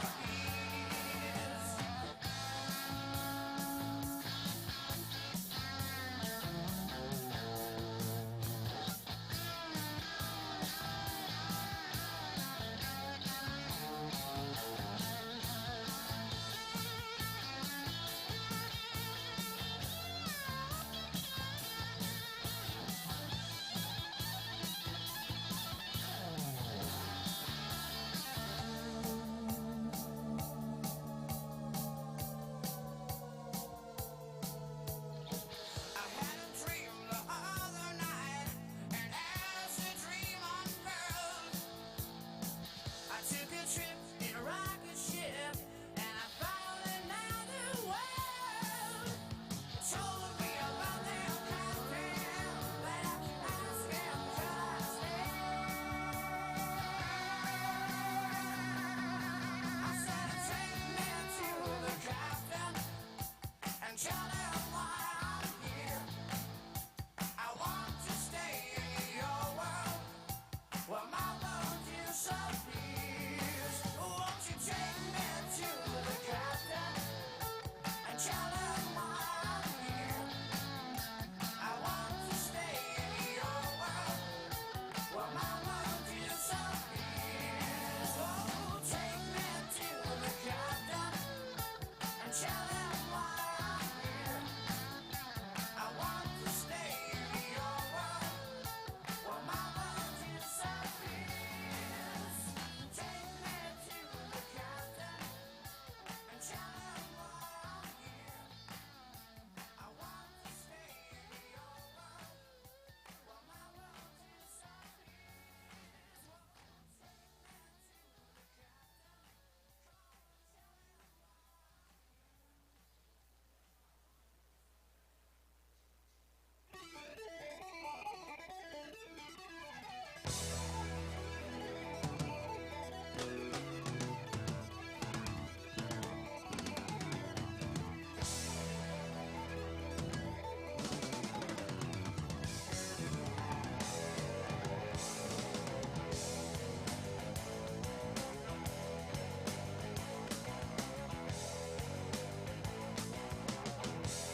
Welcome to Prince Edward Island, home to the world-class Garland Canada International Chef Challenge.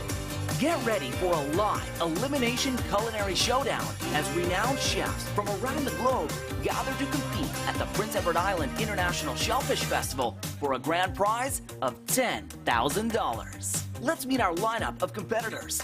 Kyle Podester, the returning champ, St. John's, Newfoundland. Chef Leslie Flynn, Charlottetown, Prince Edward Island. Chef Cheyenne Tyson, Richmond Hill, Ontario. Chef Chris Irving, Whitehorse, Yukon. Chef Now Actigoa, Toronto, Ontario. Chef O'Shea Lawley, Newcastle, Delaware. Chef Mark LePain, Ottawa, Ontario. Chef Salvatore Samiro, St. Peter's, Prince Edward Island. Chef Michael Hostile, Ottawa, Ontario. Chef Desiree Lowe, Vancouver, British Columbia. Chef Phil Nguyen, Toronto, Ontario. Chef Vish Mayakar, Vancouver, British Columbia. Join us at the PEI International Shellfish Festival, September 14th to 17th in Charlottetown, Prince Edward Island. Visit PEIShellfish.com to purchase tickets. Ladies and gentlemen, we are back. We're back for the semifinals. Thank you all for joining us. I know. Clap. This is exciting. Erwin, what can these chefs win? They're vying for $10,000. Okay, $10,000 is up for grabs, ladies and gentlemen, but we do have a few housekeeping items. If Hurricane Lee blows the arse right out of the tent, if that happens, the show must go on. We're going to keep rolling with it, okay? So we're going to stay right here, and we're going to keep cooking right through it all. They can't force us off the stage, but we do have a couple of housekeeping items. Yesterday, there was a few people. I know you're excited to see what the chefs are creating, but for video and pictures, you can't come beyond the bleachers. We're not kind of looking for you. We're concentrating on the chefs, so we have to keep the roadway clear for the cameramen and for us to be wandering around. So please, unless you have a media pass, then do not come up past the bleachers to take a picture. So that's really all we have. Big shout out to Garland Canada for putting this effort together. I mean, this is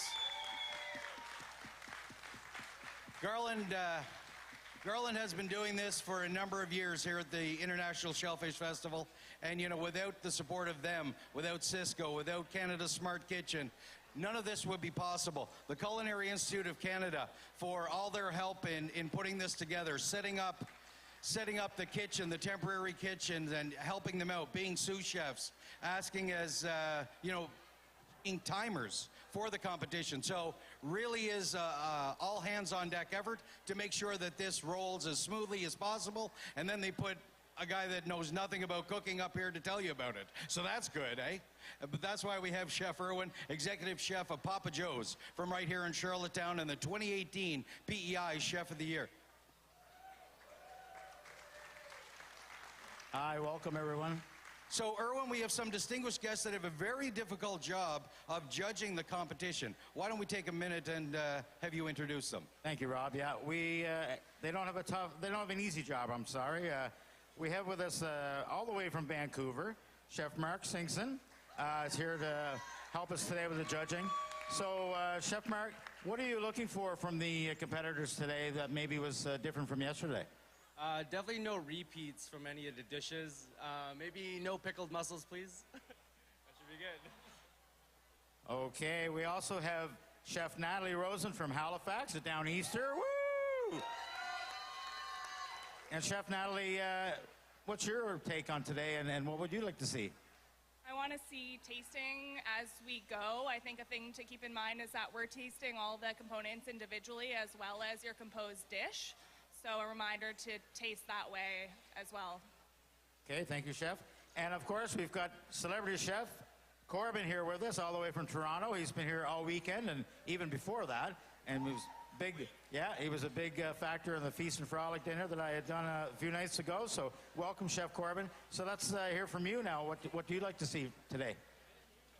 Listen, we are at the semifinals, which means the stakes are high.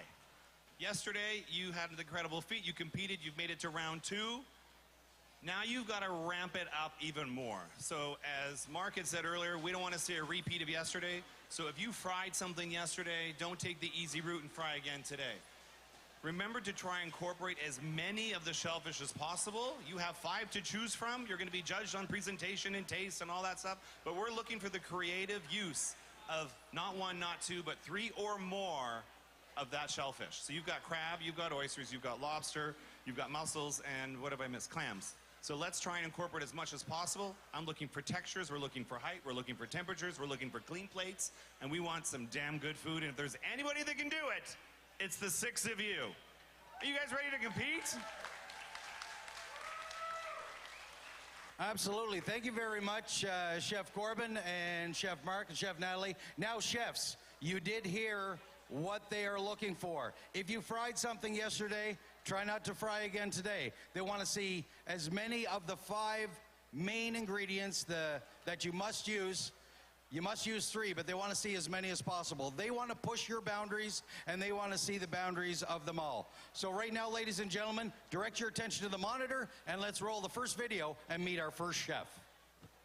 Hi, my name is Nao Akutagawa. I'm originally from Japan, but I've been living in Toronto for 10 years. I work at Quetzal restaurant in Toronto.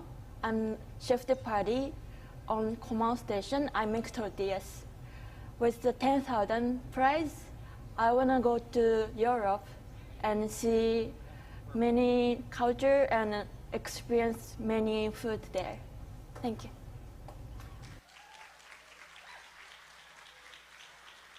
Well, ladies and gentlemen, our very first competitor in the semifinals. Now, you got to see a couple. I think you were in position 2 yesterday in the first heat. Now you're in position 1. So you're going to be the first to start. You're going to be the first to plate and to present to the judges. Yesterday, tell the folks about your dish and then tell them what you're going with today. Yesterday, I made a roll with soba noodle with crab in it. And I made a sauce with lobster and a mussel with a Japanese seasoning in it. Now today, how are you going to mix it up? Are you coming with a completely new dish, or are you sticking to your traditional roots? I'm gonna stick with Asian Japanese style because I'm comfortable with it. But I'm gonna cook rice today with an oyster Rockefeller. Perfect.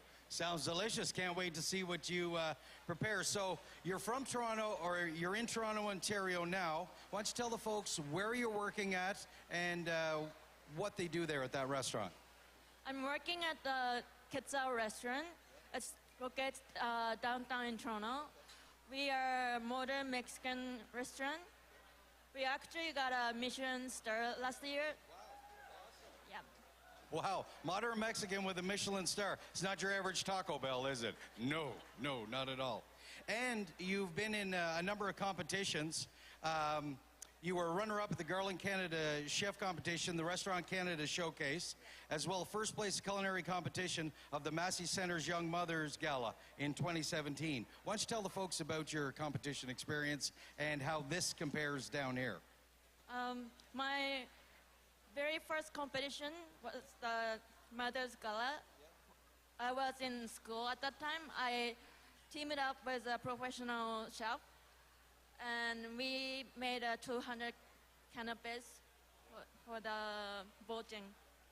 Right, and you talked about that yesterday.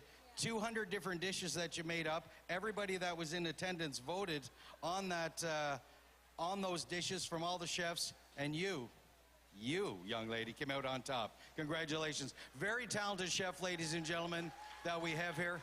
And, you know, right across the line, we have the best chefs preparing dishes for you from right across North America, and so happy that, that they were able to join us.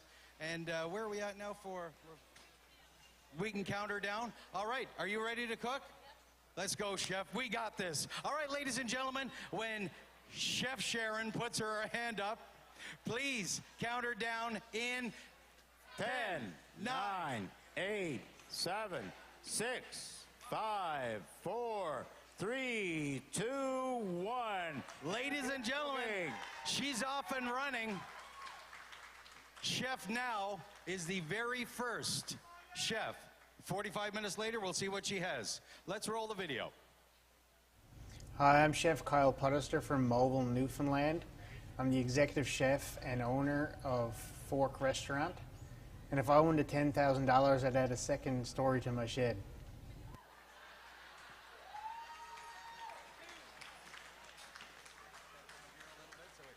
All right, Chef. So, you know, for those of you folks, how many folks that are here joining us today, and welcome one and all, but how many folks were not here yesterday? Okay, quite a few. Good, welcome. All right, so yesterday we told the backstory of that, and he talked about putting a second story on his shed. Last year when he was here, he said, "My, if I win this, I'm building a shed." As every good Newfoundlander does, everybody wants a shed.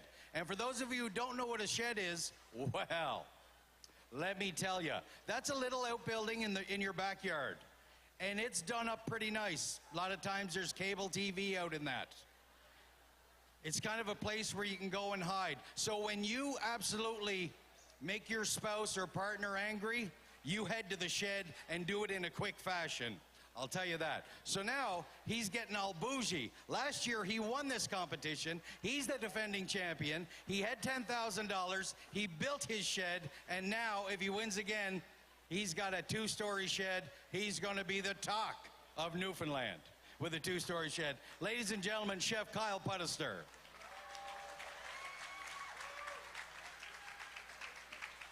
So, Chef Kyle, why don't you tell the folks about the restaurant that you own and what you folks do there? It's a small 33-seat restaurant. It's on a 5.5-acre property. The house itself that we renovated the restaurant into was built into 2 separate housing. The guy we bought it off of lived on one side. His mother lived on the other. So we renovated, completely renovated from the studs the other side to the restaurant. And we still live and operate basically on the other side. So, you know, you live where we work. Can't escape it. Well, you can't escape it. And that takes the term taking your work home with you to a whole new level. Like, he just can't get away. So when you want to leave work, you book her over to the neighbor's shed for a little while, don't you? Yeah, or mine. Or yours, yeah. So, Chef Kyle, yesterday, your menu that you created for the judges was incredibly complex, and it's a lot to take on, but you knew you had to do that, A, because you were a competitor last year, but B, you know what it takes to get to the next level. You had a number of components on your dish yesterday. What are you going to do today? Well, I'm after exhausting the pantry basically 4 times now, so I'm on my 5th dish. I'm trying not to repeat any flavors that I did last year or this year, so I was trying to challenge myself. This year I'm kind of going like Louisiana Creole kind of idea. Aged cheddar crab beignet, mussel remoulade, oyster lobster boudin, like a Creole style sauce with oyster, rice crisp, and some other stuff. 45 minutes. It'd take me 6 weeks to do that dish, and I don't know half the stuff he said. This is going to be exciting. I recognize beignet, that's a donut. Never had one with crab in it before. Looking forward to that one. So, ladies and gentlemen, you are in for a treat when you watch what these 6 accomplished chefs create for the judges. So what they have to do, we'll just kind of break it down. They have to do 4 plates, 3 for the judges, and 1 presentation showcase plate that goes to the back, and then that gets talked about and basically voted on, and the chefs go back, they collaborate, they deconstruct some of the plates just to make sure that they're, you know, remembering all the elements that each chef prepared for them. Am I close? Close. Close, okay. Close enough, anyway. All right, ladies and gentlemen, so Lee's just dropping by periodically to say hello. We are getting set to count in Chef Kyle. When we do, Chef Now will already be 5 minutes into her 45 minutes. So, Chef Sharon, are we getting close? We are getting very close. We're 20 seconds away, ladies and gentlemen. When Sharon puts her hand up, everybody count down as loud as they can from 10 so we can start Chef Kyle cooking in 10. 10, 9, 8, 7, 6, 5, 4, 3, 2, 1. Last deep breath and they're off. Chef Now is 5 minutes in, and Chef Kyle is just starting. Chef Irwin was going to check in with Chef Now in just a couple of moments, but right now let's roll the video to meet our next chef. Hi there, I'm Michael Hothschild. I'm from Ottawa, Ontario. I'm the chef and owner of In-House Cooking. It's a private dining company. What I would do with $10,000, well, I would buy myself a new smoker and a charcoal grill. All right, the most energetic chef that we've ever had on the Garland Canada culinary stage. I mentioned yesterday that you could be, you know, if you ever decide to get out of cooking, you could be a spin class instructor, aerobics instructor or something. This guy was just vibrating up here. It was really nice to see the energy, the enthusiasm. At my age, after watching him, I had to go sit down and take a little bit of a break. But anyway, very impressive. An impressive dish that you cooked yesterday, Chef, and you executed very well. Ladies and gentlemen, from Ottawa, Ontario, Chef Michael Hosfield. Now, you were a competing member of the U25 Team Canada culinary team back in 2018. Tell the folks about that experience. Yeah, so I actually came to the island here. I spent a year after going to culinary school out here originally. I was invited back, and I had the privilege to work with some of these amazing instructors, and they were actually my coaches as well. We trained for 11 months. We then went to Luxembourg in Europe and won 2 silver medals out there and placed quite well. So I had a great time and happy to be back on the island again. That's awesome. Congratulations. What an experience for a young chef to be able to do that. And the Culinary Institute of Canada has some of the finest instructors right around the country and are known for their standard of quality and excellence. And the chefs that are produced from all the culinary schools across the country, but especially from right here at the Culinary Institute of Canada in Charlottetown, it really is second to none. Glad you were a part of it, and thank you for coming back to join us. That is excellent. So you have your own company, you're a founder and you're a personal chef, you do some catering events. Why don't you tell the folks the name of your company and some of the things that you're doing? Yeah, so my last name's Hothschild, spelled H-A-U-S. So I started my business called In-House Cooking Inc. And essentially we do private events, tasting menus, canapes, we do full-time stuff.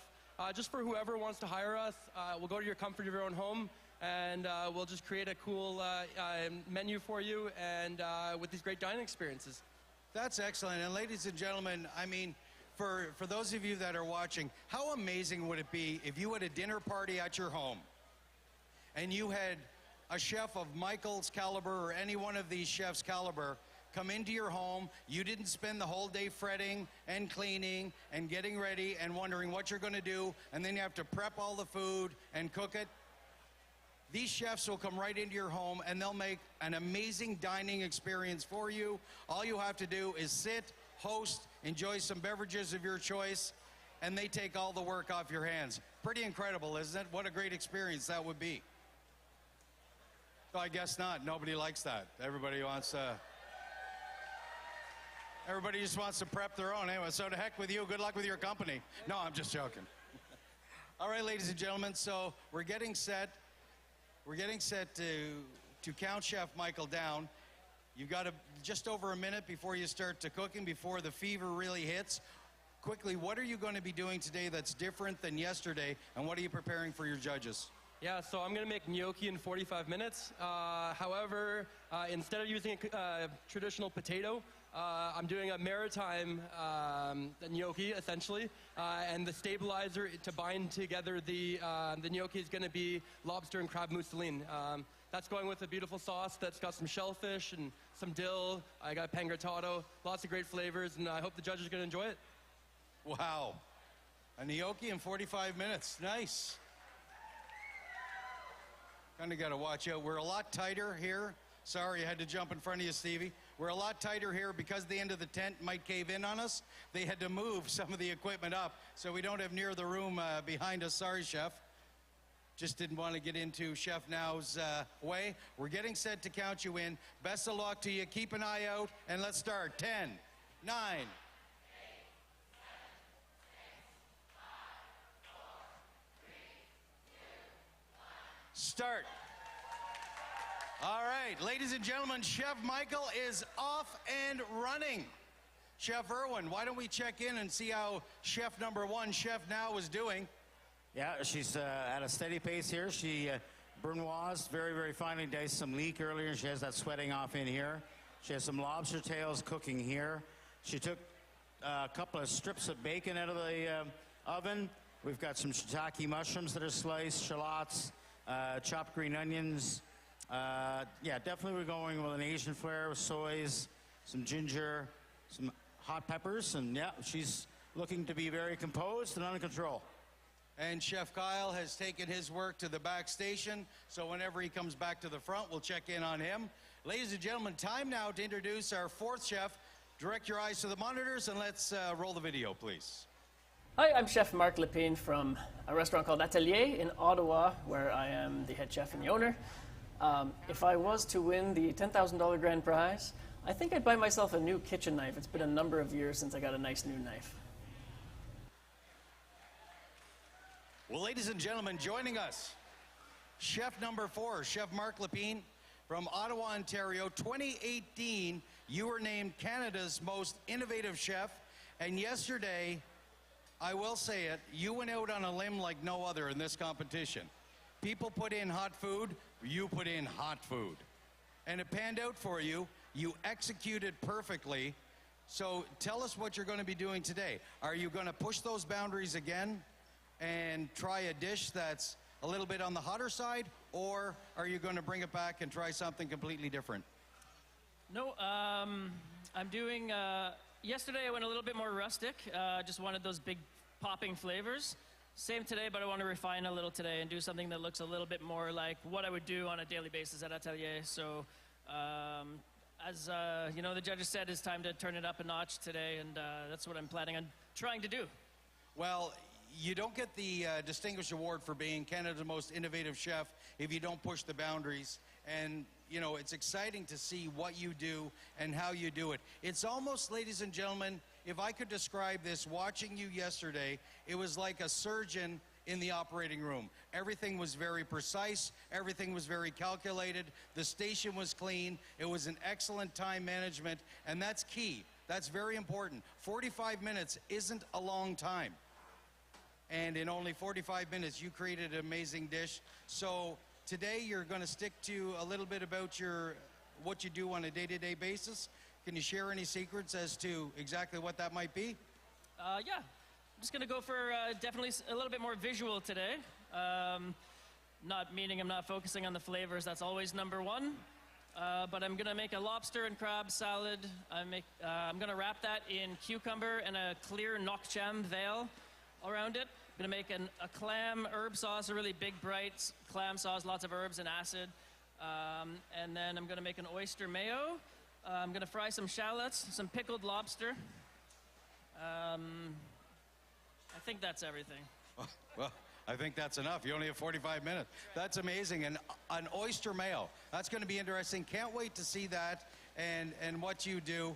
So, you know what? All I can say is thank you very much for coming here, for bringing your creative talents, for competing on the Garland stage, and best of luck to you. We hope you make it through to the finals tomorrow. That's what you're gunning for. So you really have to make sure that, and all chefs do, they have to execute on every level. And one of the things that you said is you're going to make it a little bit more colorful. One of the things we talked about yesterday is that when you go to a restaurant, most people eat with their eyes. I know that sounds a little different, but if you see a dish that's visually appealing, then right off the bat, you're going to be elevated to know that you're going to enjoy that dish. And then step 2, of course, which is so important, is the execution of flavor, execution of texture, and the execution of the all-over components of the dish. So we're 30 seconds away now, Mark. That's when all the pressure starts. You're going to be cooking. Then our first chef, ladies and gentlemen, is going to be 15 minutes in to her 45 minutes already. So here we go. You all set for this, Mark? I am, yes. Thank you. Awesome. Let's count them in 10, 9, 8, 7, 6, 5, 4, 3, 2, 1. Ladies and gentlemen, now cooking Chef Mark Lepine.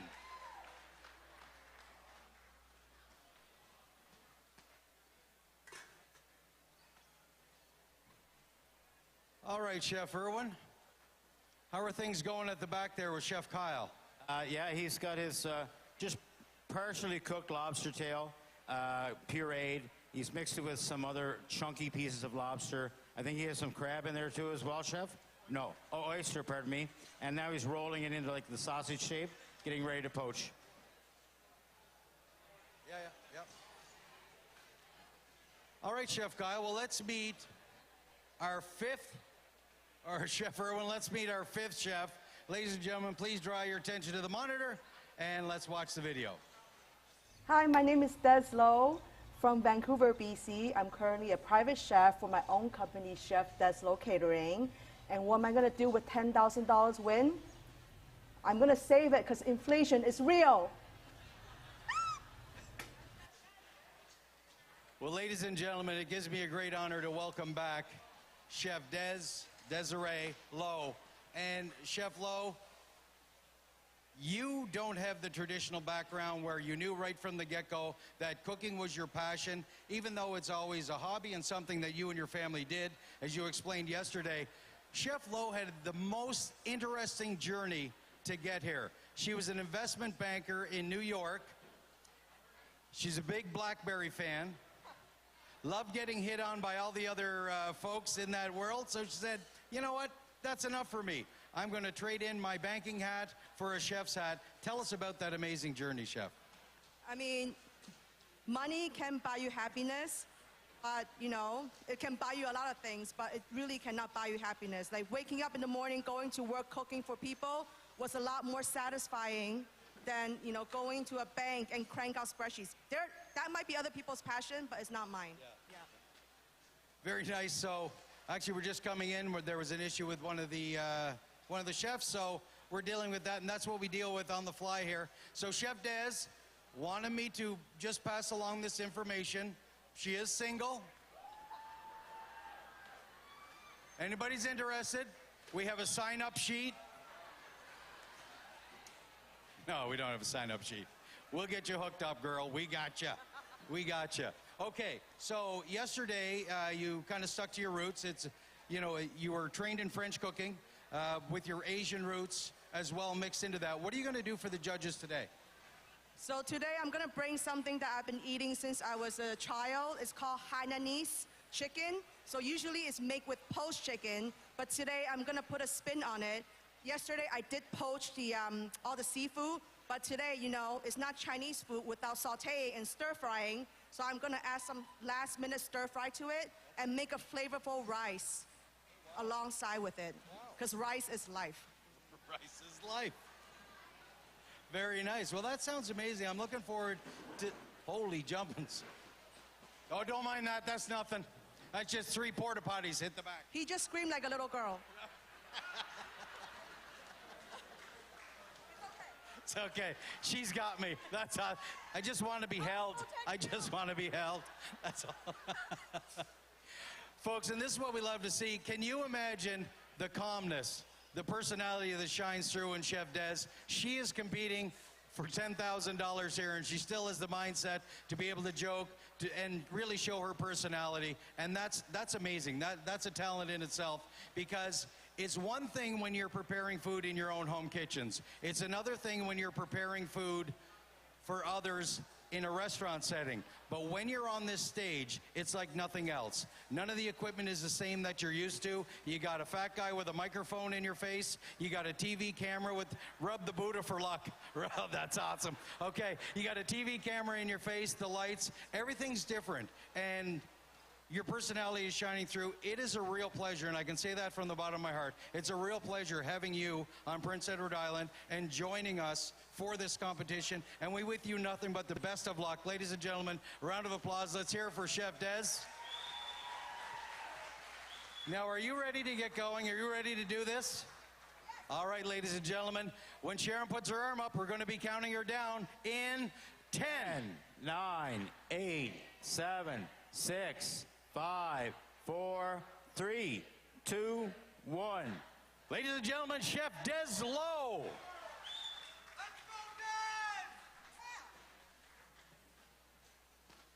All right, Chef Irwin, we're going back down to check in with you to find out how our first few chefs are doing. Yes, Chef Now has added some arborio rice and lobster into the pot with her leeks. So she's building and creating a risotto. And she has her chanterelle mushrooms, shiitake mushrooms that are sauteing here with some shallots. And yeah, it looks like she's, again, composed and things are coming together. Chef Kyle is dicing some shallots right now. He doesn't have anything in the oil just yet, but again, his station is clean and he's looking good. Chef Michael, he's got some aromatics here in the pot, some tomato, fennel, onion, that kind of thing. Does Michael ever stop smiling, Chef Irwin, like he's all the time? I don't think so. I'm just happy to be here. Yeah, there you go.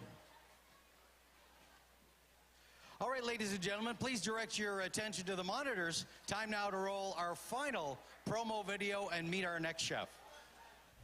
Hi, my name is Shine Tyson. I am from Ontario. I work at the Summit Golf Club in Richmond Hill as an executive sous chef.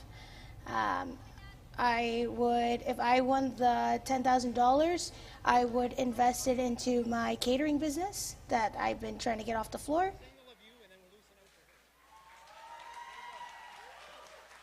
Ladies and gentlemen, there you have it. We have Chef Cheyenne Tyson. Chef Cheyenne, welcome back. You are one of 3 of our female competitors, and all 3 made it through to the next round. Girl power, that's awesome. I love it. Now, interesting story, ladies and gentlemen. Now, it might not be a little weird to some of you. Not weird at all. Different. To come down here to compete in this competition, the Garland Canada competition, it was Chef's first flight ever. Isn't that amazing? She doesn't get out much. She's in the kitchen honing her skills. You don't get out much, and Des is the single one. I'm not sure what's going on here. Anyway, Chef Cheyenne, you were a very accomplished chef. I think it was Chef Corbin that made the comment yesterday, look out for the small ones because they're the mighty ones, and you were a powerhouse yesterday in the competition. Tell the folks what you made yesterday and then how you're going to change it up today. Okay, so yesterday I made a Caribbean fritter with crab. Today I'm going to take you to Peru. My husband is Peruvian, so I am going to highlight some of their flavors and techniques with a little bit of a twist of Trinidadian flair. So I'm going to be making a lobster dish. It's a play on a lobster tortito, so it's like a sliced fish traditionally, and I'm gonna accompany it with leche de tigre, but I'm gonna have a lot of herbs into there. So I'm gonna do a play on that. So yeah. Wow, sounds pretty exciting. Kind of can't wait to try these delectable dishes that you're going to be creating for the judges. Now, I say I can't wait to try it, but I don't get to try it. That's just, I say that for TV. I get nothing. But now if I can, you just make a 5th plate for me, that would be, okay, thanks, you're my buddy. So yesterday, now I will draw attention, I don't know, we'll get a shot of it a little later. Yesterday, she had the most amazing socks on ever. They were from Cow's Creamery right here in Charlottetown, and they were socks that looked like a cow. And today, she's got broccoli and cheese socks on. Oh, we got another camera guy right here. You just walk out front to show your socks off. Look how awesome those, aren't they amazing? Yes. She got her pants all tucked in, so when she goes for a bike ride later, she's not going to get caught up in the chain and stuff. All right, Chef, so you're going to be doing some flavors from Peru, from your heritage of Trinidad as well. Looking forward to what you are going to be creating. Let's get ready to count you in. So now you are the final of 6. Deep breath.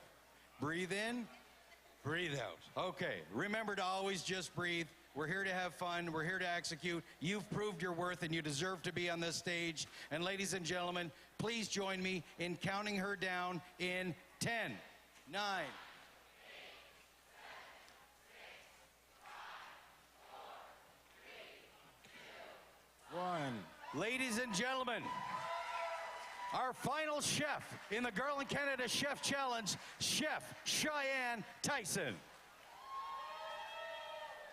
All right, Chef Irwin, all 6 are underway. Yes. Let's check in with the chef. Chef now is for down one. to about 10 minutes, right, Sharon? Oh, okay, right. Yeah, she's a bit down to about 10 minutes. So she's finishing up on some detailed things now. Chef Kyle is taking the mussel and clam meat out of the shell. He's got some bacon going here as well. I've seen bacon now in 3 chefs today, which is a little bit different. And we have some Rockefeller happening in the... Oh yeah, some oysters bacon here in one of these beautiful Garland combi ovens. Yeah, looking good. Wow, delicious. Those are amazing pieces of technology. Chef Irwin, if you could take a moment and just talk to the folks, tell them everything that piece of equipment does. It's part of the Well-Built family of companies. Yes, okay, so it's a Convi therm oven. It's a combination oven. So it gives you the capability of being able to cook with 100% steam, 100% dry heat, or any combination in between. It has a very, very smart brain inside here. It has a lot of pre-programming and things like that. You can take the probe, tell it what you're cooking, put it in the oven, put the probe in it, close the door, and boom. It'll just beep when it's done. You don't even have to worry about it. So, no, they're a great tool to have in the modern kitchen, as are these induction burners. I mean, these are great to have at home as well. They're so versatile. They don't take up much space, and they're like instant on, instant off. They're great. And what's amazing about these real-time temperature control systems that Garland Canada has developed and created, ladies and gentlemen, you can see, I'll get Stevie to swing back here in just a minute. So we have a pot, I'll get at a chef's way here. We have a pot that I'm not wearing a wedding ring this time. Last time I had metal is an induction, so I had to take off my rings. If you touch the induction burner wearing metal, that's not a good idea. But this pot is boiling right here. I have my hand laying right beside it. You could put actually a piece of paper towel underneath that and nothing was going to happen. Try doing that on your normal range at home. These are amazing pieces of equipment. If you want it held at a certain temperature, you just set it and forget it, and it will hold your sauces. Do whatever you want. They're amazing pieces of technology. So Chef Irwin, what else do we have? Chef Michael, what does he get on the go there? Chef Michael, he steamed some mussels and clams too. Earlier he took some lobster meat out of the shell. He's putting some butter in the pot, so he's kind of butter poaching some of the lobster tail, I think. And he still has some aromatics sauteing here with tomato and whatnot. So he's starting to bring things together. Chef Mark he's warming up some oil as well. That's a second competitor with oil on the stove. And he steamed some clams earlier with some tarragon, white wine, some leeks, shallots, I think. It was good. And we noticed here yesterday, ladies and gentlemen, we thought, I'm going to kind of stay at a chef's way, but Chef Irwin, yesterday, Chef Des did something that was really cool. You noticed, ladies and gentlemen, the cheesecloth that's in this pot. So yesterday she made the sauce. She put her shellfish in the cheesecloth, lowered it down into the sauce to steam them, and then all the flavors and the juices from that shellfish went down into her sauce to intensify the flavor. Yes, and then she just simply be able to pull out the cheesecloth, take those shells and everything out with it, and just be left with that broth. It's just a very efficient, quick way to do it. Right, and I'm glad you said that. It is efficient and quick, and that's the reason why they do it. It's not for any other reason other than to save precious seconds. Now she doesn't have to try and fish all the shellfish out with tongs or anything else. They're all in the cheesecloth, ready to go, and quick and simple. Look at that, and we're done. See how quick and easy that was? All her shellfish is out of the pot. Pretty cool way to do things. So Chef Cheyenne... So far, I see most of the chefs are working with the full 5 shellfish that they have at their disposal, which is nice and good to see on a semi-final day. Push it. Lobster, mussels, oysters, clams, and crab. That's the dough for your beignet. No, you're making gnocchi. And folks, if it's not enough that you've got Erwin and I talking to the chefs and the cameras in their face, now the judges have left the comforts of their seats, their perches, and they're down checking out what each of the chefs are doing. Some of the things they're looking for, ladies and gentlemen, is control. It's cleanliness. They have to keep their stations clean as well. There's a number of components that go in to judging who is going to win the Garland Canada International Chef Challenge. And it's not just 100% about the food, it's how they execute as well. Ladies and gentlemen, we're just going to take a moment. If you want to direct your attentions to the monitors, let's roll a clip from our good friends and major sponsor, Garland Canada.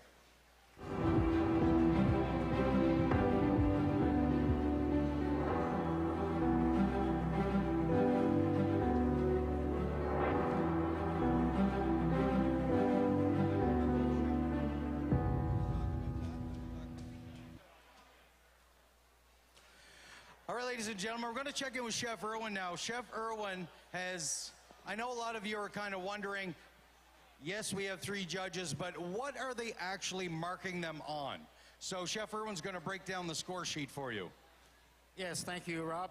So yeah, as a judge, it's not an easy task. There's a lot of different things that all of these chefs are trying to achieve when they're putting their plates together, right? So first of all, as Rob had said earlier in the show, people eat with their eyes, so presentation is very, very important. If you have a sloppy plate that the rim has not been wiped, things like that, that's not very good. It should be very vibrant, colorful, and very appeasing or appetizing to your eyes and just by looking at it. Secondly, and pretty much most importantly, is taste. Taste is very, very important. Is it too sweet, too salty? Does it taste like anything at all? Maybe not salty enough. I've been in a lot of competitions or judged a lot of the competitions, and the competitors have completely forgotten the season, which is not very good. As well as the doneness of the meat. Is the lobster meat tough, or the clams tough, or the mussels overdone? Because you can overcook seafood very, very easily. For this particular competition, it's very important to be very creative with those 5 varieties of shellfish that they have to work with. So that's something that the judges are looking for as well. And then they're sitting across from the competitors, so they can see how they're working. How, are they composed? Are they keeping their stations nice and clean, or are they frantic and a little bit disheveled? So those are some of the points that they're always taking into consideration when they're judging their plates.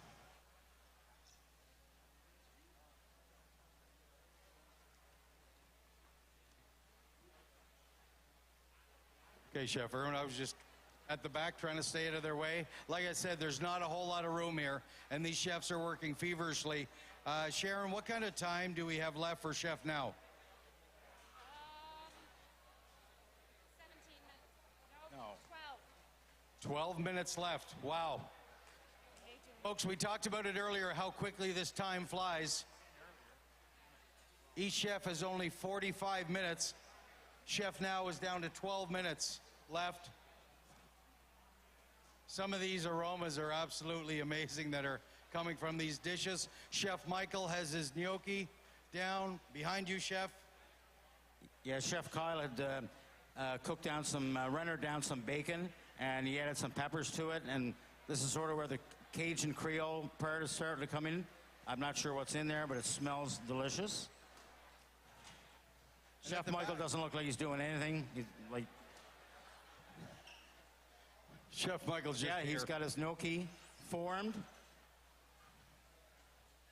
And at the back, Chef Mark talked about the brine, the pickled lobster that he's going to be doing. Okay. So he has that pickling at the back. He's making a green. Or Chef. Something. Getting out of the way. I'm not sure. Chef Des has created a broth here with lobster. There's clams, some ginger, green onion. Smells delicious. She has some rice is life. Yeah, rice is life. There's some basmati or jasmine, is it? Jasmine rice. Chinese risotto. And we're having a more classical arborio rice risotto at the other end. 10 minutes, chef now. 10 minutes.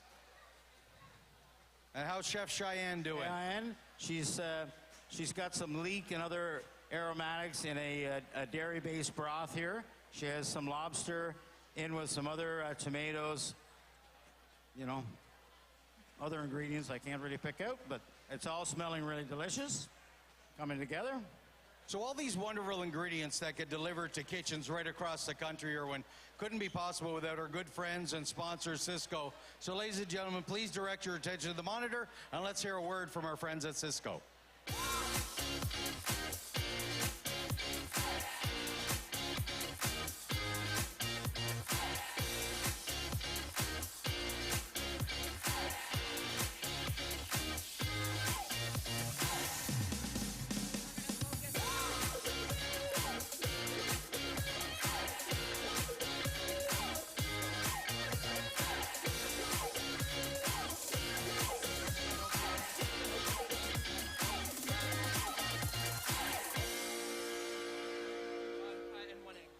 So we're looking here at Chef Michael's take on gnocchi. Gnocchi is usually a potato-based little dumpling kind of noodle type thing, but he's taken it East Coast style, although, you know, and he's using lobster and crab, and he's bound it with some egg, and now he's pan-fried to get a nice crispness on it. He's taking the mussels and clams out of the shell. He's putting them into butter, which can't be wrong. Butter makes it better. Chef Mark has got a puree. Oh, and Chef Michael's communicating. He's like, they're chatting up over here. This having a good time. That's good. Friendly competition. Yeah. Nothing on the line. Nothing. What's $10,000? Like, who needs a two-story shed? Oh, my goodness, the wind back here is crazy. All right, so we got some thinly sliced. He's using a traditional peeler, Chef Erwin. Yesterday, the mandolin came into play quite often by a lot of these folks.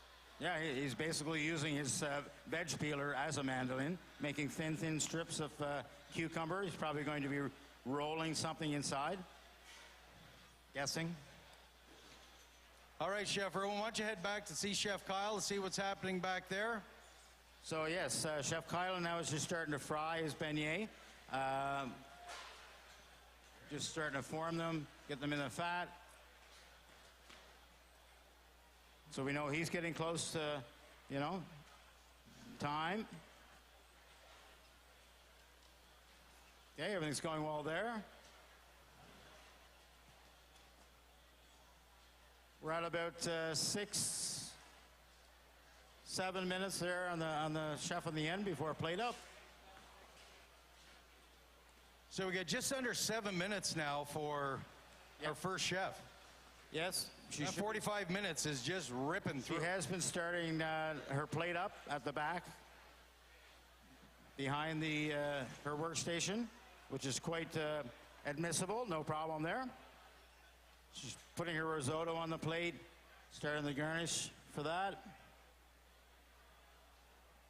This is when things become pressure-packed. We're getting down to the final strokes. You know, she's got around the 6-minute mark left to execute and complete her dishes.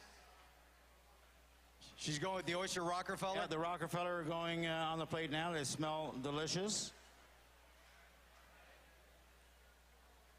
This is where cleanliness and time management is key for these chefs.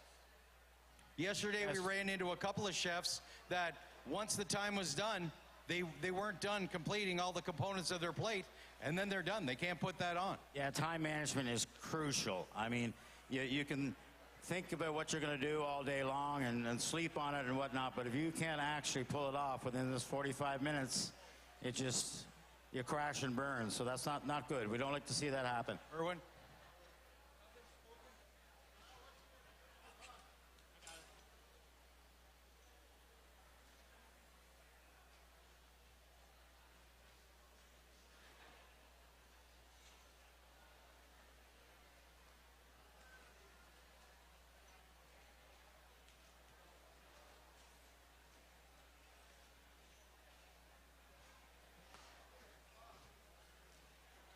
5 minutes. 5 minutes, Chef Now. 5 minutes.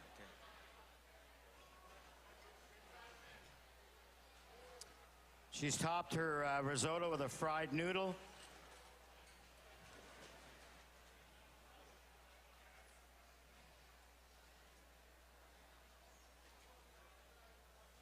What's that, Chef? I made a jelly with ponzu.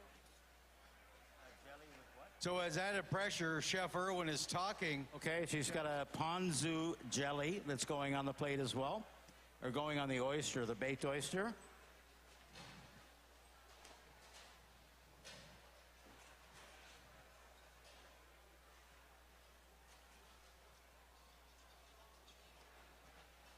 The gnocchi are crisping up here. It smells delicious. Chef Oyster- Mark is reducing. The oyster mayo is in the Oyster blender. aioli is in the blender. Yeah, that smells good. Ooh. All right, ladies and gentlemen, let's hear you out there. Come on, let's show your support for these amazingly talented men and women.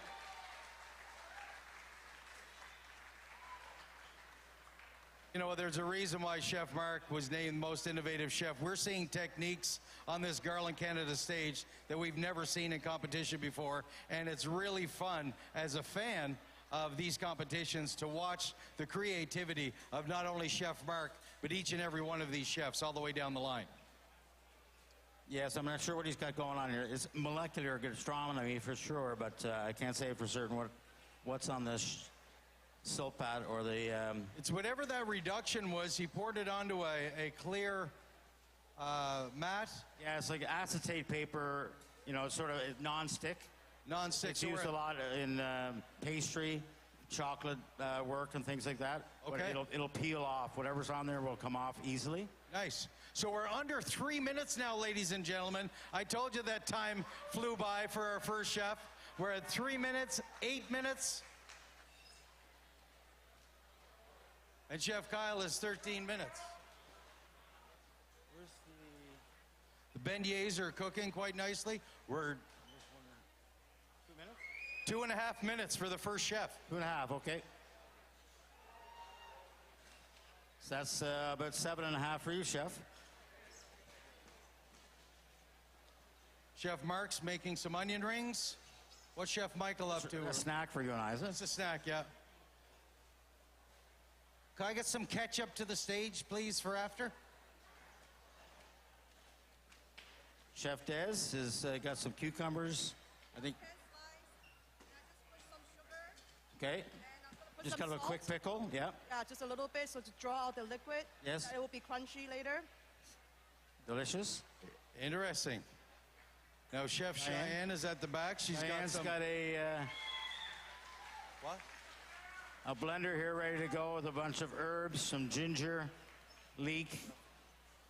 Going to be pureeing, making a sauce or a base. So our first chef is done. We missed the countdown. I apologize, ladies and gentlemen. Our first chef is done. Stevie, Chef, I'll get you to stand over here just a little bit. Stevie, can you zoom in on this? Wow. Look at those amazing plates, ladies and gentlemen. I will ask you to present to the judges. Congratulations. Pressure is off you, girl. Well done. That is awesome. Chef Now, ladies and gentlemen.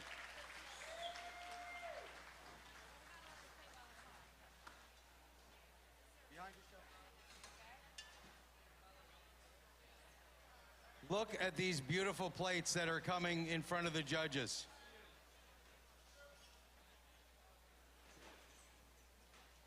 Wow. Amazing. So again, ladies and gentlemen, please keep back, make room so they can take the presentation plate all the way to the back of the tent. Each chef feverishly trying to get finished up. The sausage has just come out. The beignets are done. The gnocchi's in the sauce. All the chefs tasting, seasoning, making sure they hit their execution. Let's turn it over, ladies and gentlemen. Please pay attention as Chef Now describes the dish that she presented for the judges. Okay, thank you, Chef. It looks delicious. Can you give the crowd and the judges a little indication of what you put together there today? I made today my version of risotto. The risotto has lobster and clam in it. On top of risotto, I put brown butter mushroom sauce. On top of that, I deep fry the rice noodle to get some crispy. On the side, I made oyster Rockefeller with the ponzu jelly with it. Very nice, chef. Thank you. Very fusion. It's good. Great job. Thank you. All right, now the difficult job for the judges begins because their first plate is now in front of them. Time to taste, time to deconstruct the dish.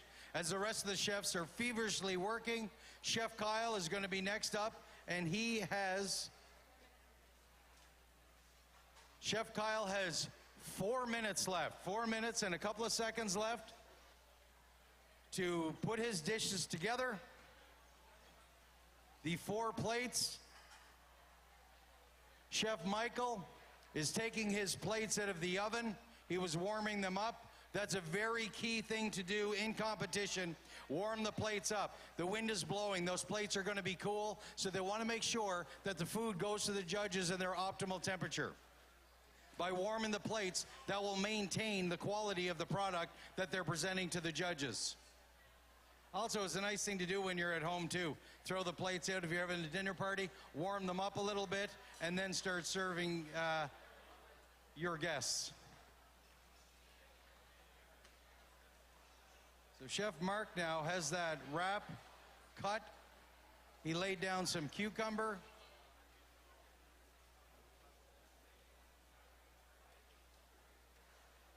And now he's just making it pretty.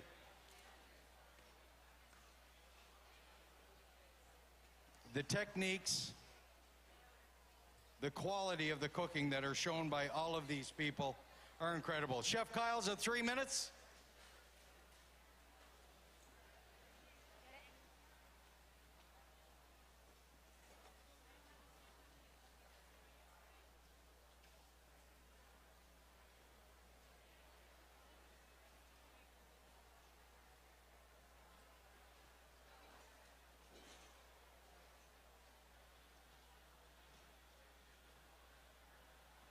All right, ladies and gentlemen, so a lot of times now the plating is happening at the back. It's a little more challenging to get back there because of the elements that are happening.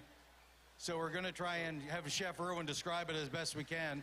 Yeah, Chef Kyle is putting his finishing touches. He just grated a little bit of, I suspect, an aged cheddar on top of his beignet or his donut that's stuffed with, I think it was crab meat he had said earlier. 2 minutes. 2 minutes, Chef Garnish on Kyle. the plate. He should be looking good for time. It looks like it's under control back there at that station. Chef Michael has already started plating, and he's 7 minutes away from presenting to the judges. What an incredible use of time.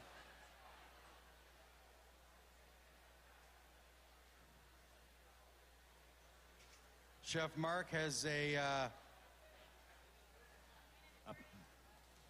Yeah, he's starting his plate up. He's putting down a tile of a puree.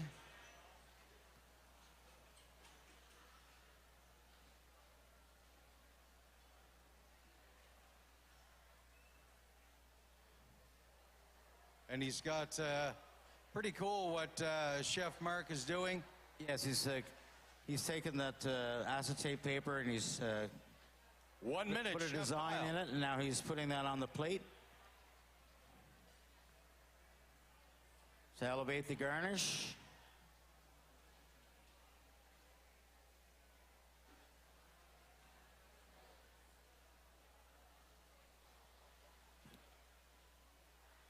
Chef Des has got lobster tails, some crab meat, mussels, and clams back here. Chopping some herbs. She's getting close. 30 seconds for Chef Kyle. 30 seconds. And he's done. All right, he's done early. Wow.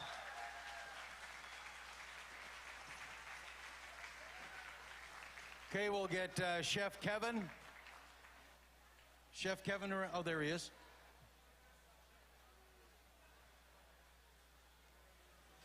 Chef Kevin can help Chef Kyle determine which plates are going to be going to the judges and which plates are going back to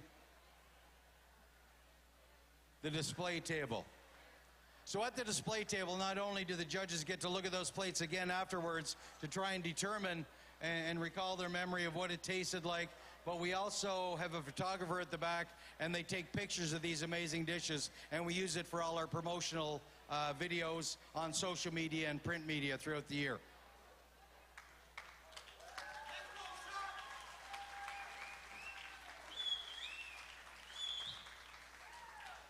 Folks, I'd also like to point out that within the crowd are the chefs that competed yesterday. And although they were vying for the 10,000 and they narrowly missed out because the scores were so close from first down to 12th, they're here cheering. They're supporting their fellow chefs because it really is a brotherhood, the camaraderie among chefs. They really want each other to succeed. They want each other to do well. They love seeing the creativity of the other chefs. They love learning new techniques from the other chefs. And that's what this is all about. It's pretty amazing. All right, right now we're going to check in with Irwin and Chef Kyle to see what he made. Okay, thank you, Rob. Chef Kyle, can you describe, please, to the judges and our guests what you did today? So underneath the boudin sausage of lobster and oyster, there's a Creole sauce of clams, peppers, bacon, a bunch of different seasonings, herbs. To the left there's a mussel remoulade. And then there's a beignet that's stuffed with a aged cheddar and crab mixture with some grainy Dijon, just finished with some fresh chives. Thank you, Chef. Well done. Ladies and gentlemen, our defending champ, there he was, Chef Kyle Puddester. And so, Chef Michael has a few minutes left, so if we want to do a little aerobics, we could. He's ready. Okay, let's direct our attention to the monitors, ladies and gentlemen. Since Chef is done, we have a few minutes, so let's hear another word from Canada's Smartest Kitchen.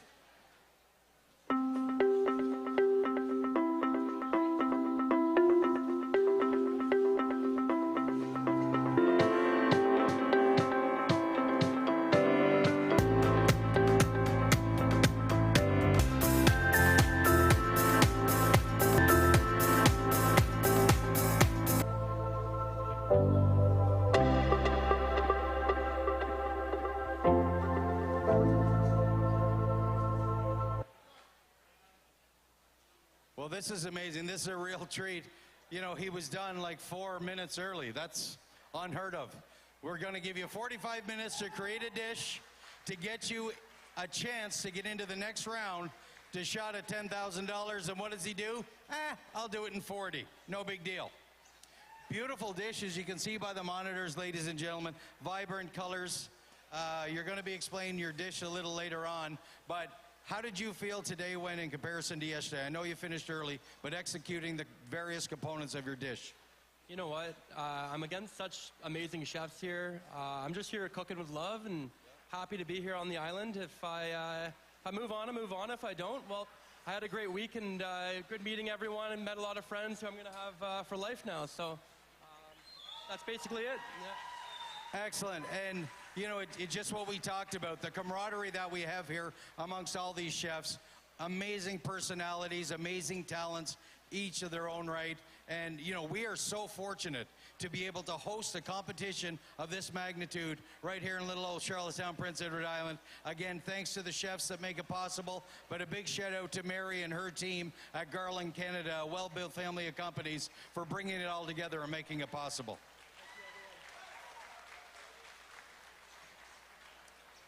So is his countdown officially done yet, or still got?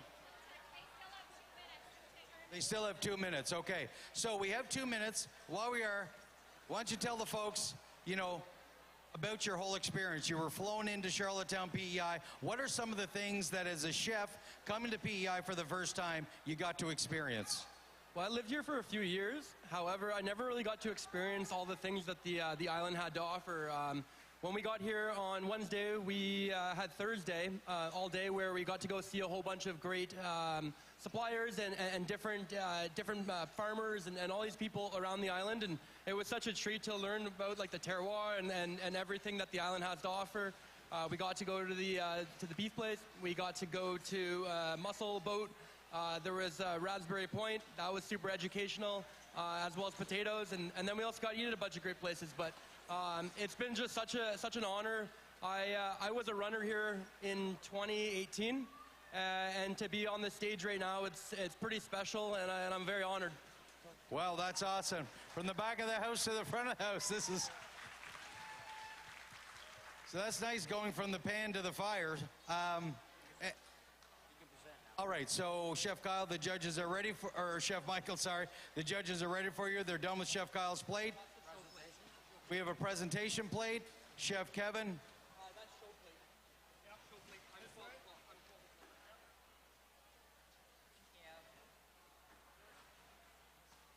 And one of the things, ladies and gentlemen, I will point out that what Chef Kevin is asking the chefs is two questions. A, which one of these three plates is your showcase plate? And B, the second thing he asks them is, how do you want it laid out in front of the judges? We're not just putting a plate down in front of them. They want it to be presented in a certain way so the judges are looking at it. Again, we eat with our eyes first, and presentation is also key. So let's talk with Chef Michael and find out what he made. Okay, Chef Michael, let the crowd and the judges know what you've created again today. All right, so I'm going to call this a maritime gnocchi. Essentially, what it is I replace the potato or the ricotta or whatever you would use with a lobster and crab mousseline. Then what we have there is a fennel and clam sauce that's been, I reduced it down and then I added it with a bunch of tomato, fennel aromatics, also montiated with a little bit of butter at the end, seasoned and finished with a little bit of lemon juice. We also have a pangrattato, which I cooked down and coated the bread with a little bit of bacon fat. Adds a little bit of smokiness to the dish. We also have a little bit of fresh dill, and then a lobster tail and mussel clam butter poached and a little bit of garlic. A lot of classics. So thank you guys very much. Ladies and gentlemen, give it up for him, our spin class instructor and chef extraordinaire, Chef Michael Hochschild. All right, Chef Irwin, so we've got some, here comes back some quick sear on some of the amazing shellfish. Yeah, we have some lobster tail meat, I think. She just sauteed there a little bit with, and this is the knuckle and claw meat over here. She's got her quick pickled on the cucumber with some tomatoes and herbs inside. She's 2 minutes. Put her plates together. 2 minutes, just under 2 minutes for Chef Mark Lapine. She's starting to extract the lobster meat out of the shell. She has the tail is done. She's working on the claws now. She is a little over 12 minutes. So it's amazing the presentation. Let's go back here quickly while Chef Mark is finishing up. She's using the shell. Chef Des is using the shell, and she's putting her mixture back into the tails as part of the presentation. What? Yeah. Pretty amazing what the use of everything. Kind of a classical twist, you know, as a thermidor type style of lobster, but presentation, right? Holy Hannah. We have another chef that's done early. This is craziness. Okay, I think all the chefs can agree. Next year, we're knocking it down to 30 minutes. 22 plates, 30 minutes. Now let's see. Ladies and gentlemen, you can see by the camera shots that are up there, absolutely beautiful dish. Look at the presentation from Chef Mark Lapine, and you can tell why he was named Canada's most innovative chef in 2018.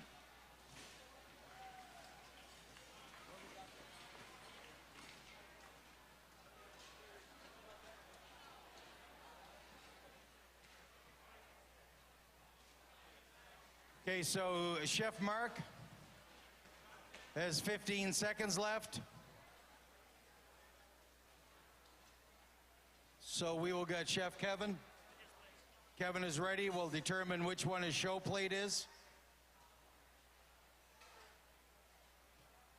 And Sharon is going to clean the plates from the other judges.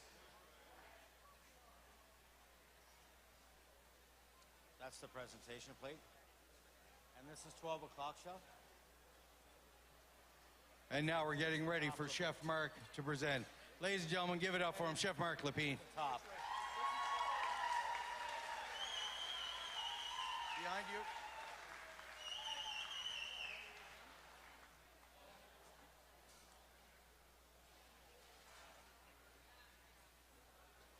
All right, ladies and gentlemen, now we're going to turn things over to Chef Irwin and Chef Mark Lepine to describe the beautiful creation that he made for the judges today. Okay, thank you, Chef. We're all about details. Okay, Chef, tell us what you've done today. So I made a lobster and crab salad, wrapped inside cucumber, wrapped inside a knock jam veil. There are some fried shallots, a pickled lobster claw, a clam and herb sauce, and an oyster mayo. Excellent, Chef. Thank you. Okay, we're plating up down here. So we're just under 4 minutes now. So she has her jasmine rice on the plate. Smells delicious. She's putting the half-shell lobster on there with the lobster meat back in the shell. That's the tail part. I think it's crab that she has in the top part, in the body. And now she's working on her quick pickled cucumber, tomato, herbs.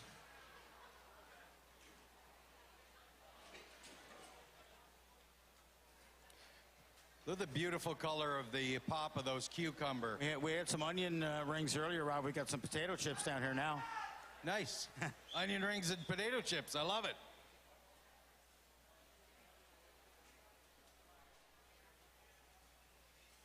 Chef Cheyenne is working feverishly. Our last two fierce competitors, ladies and gentlemen. And I'm telling you, you mentioned the potato chips. Anybody that cooks with potato chips, just big fan.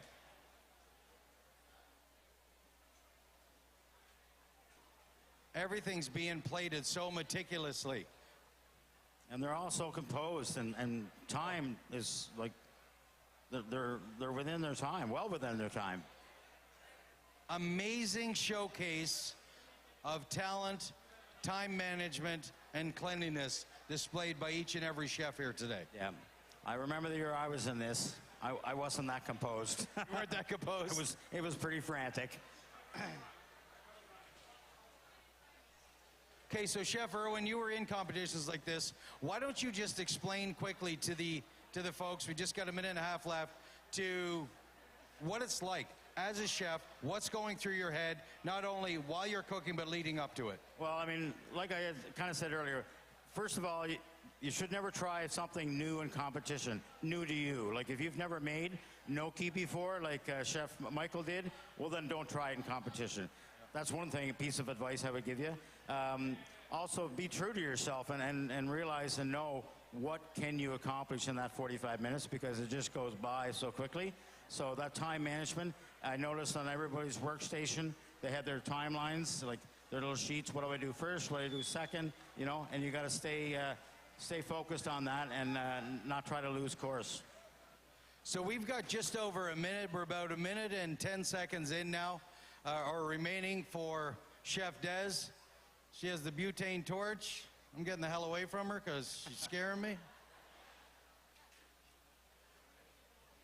But she was putting that last little crisp on top of what she gratinate on the lobster. Just give it a little bit of crispness and add a little heat to it. Yep. Now she's finishing with some chopped chives, and I think she's pretty close to finish.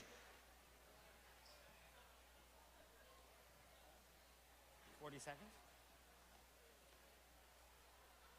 So we're keeping an eye on Chef Sharon very closely. 30 seconds left, Chef. Again, very composed. She's just putting the last component, building the flavor profile.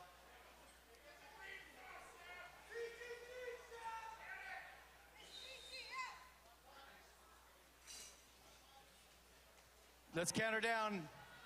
8, 7, 6, 5, 4, 3, 2, 1. and she's done, ladies and gentlemen. So as this competition goes, at the end of the 45 minutes, you can still wipe your plate. You just can't add any more components onto it. So that's all the chef is doing here, is just wiping her plate, not adding anything else onto it, making sure that everything is perfect to go to the display table and the judges' table.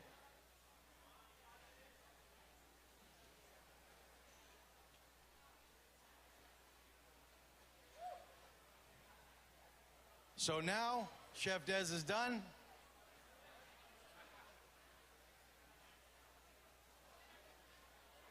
Yeah, like that. Okay, so Chef Des has given instruction how she wants the plate laid out in front of the judges. She wanted the rice, the jasmine rice, Okay, to the Chef, right-hand side. Wonderful job. Can you tell the judges and our crowd what you've made today? Wow, I know what boob sweat mean now. I am like soaked. It is so hot. So this is my spin on the Hainanese style poached seafood, but I gave it a little bit of a saute.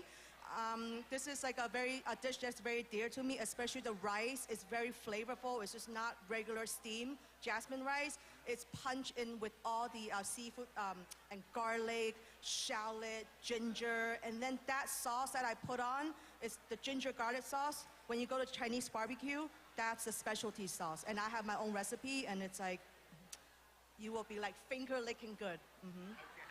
Thank you, Chef. Great job. Thank you.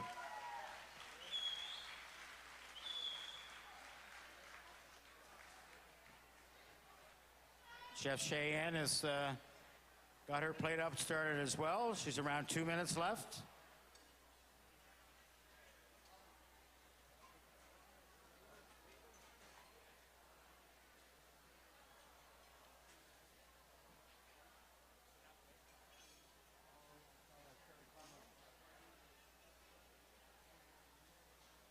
Her plates from yesterday were very, very vibrant, very colorful.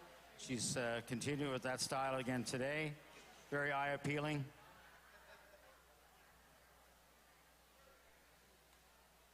Texture's important. Soft, crispy, crunchy.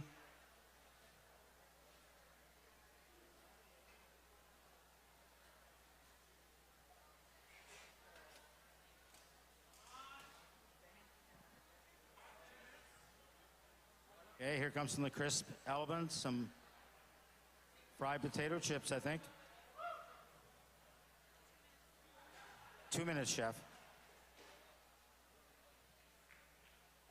All right. How are we getting along, Chef Irwin? We're down to the last one.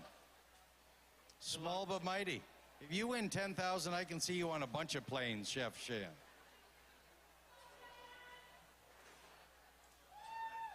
We might up the prize money so you can buy your own plane. Wouldn't that be great?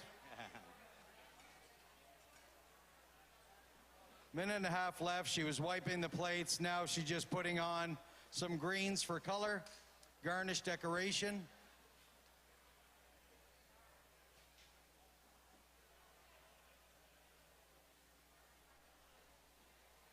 I love it. Okay, where are we at for time, Sharon? 1 minute left.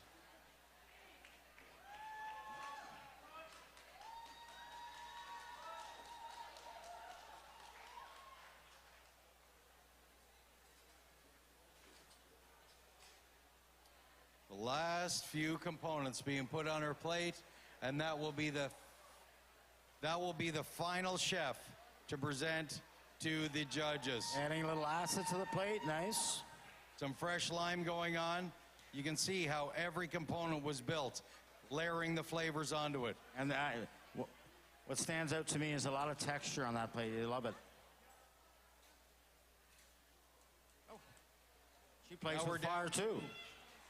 20 seconds left. She's just firing a little bit of heat on that. 15 seconds. Let's count her down, folks. She'll be done in 10, 9, 8, 7, 6, 5, 4, 3, 2, 1. Hands up. Hands up, chef. Wow. Nice. Love it. Now she's just wiping her plates. To get up, we're removing Chef Dez's plates from the judges. And in a moment, our final chef will be plating.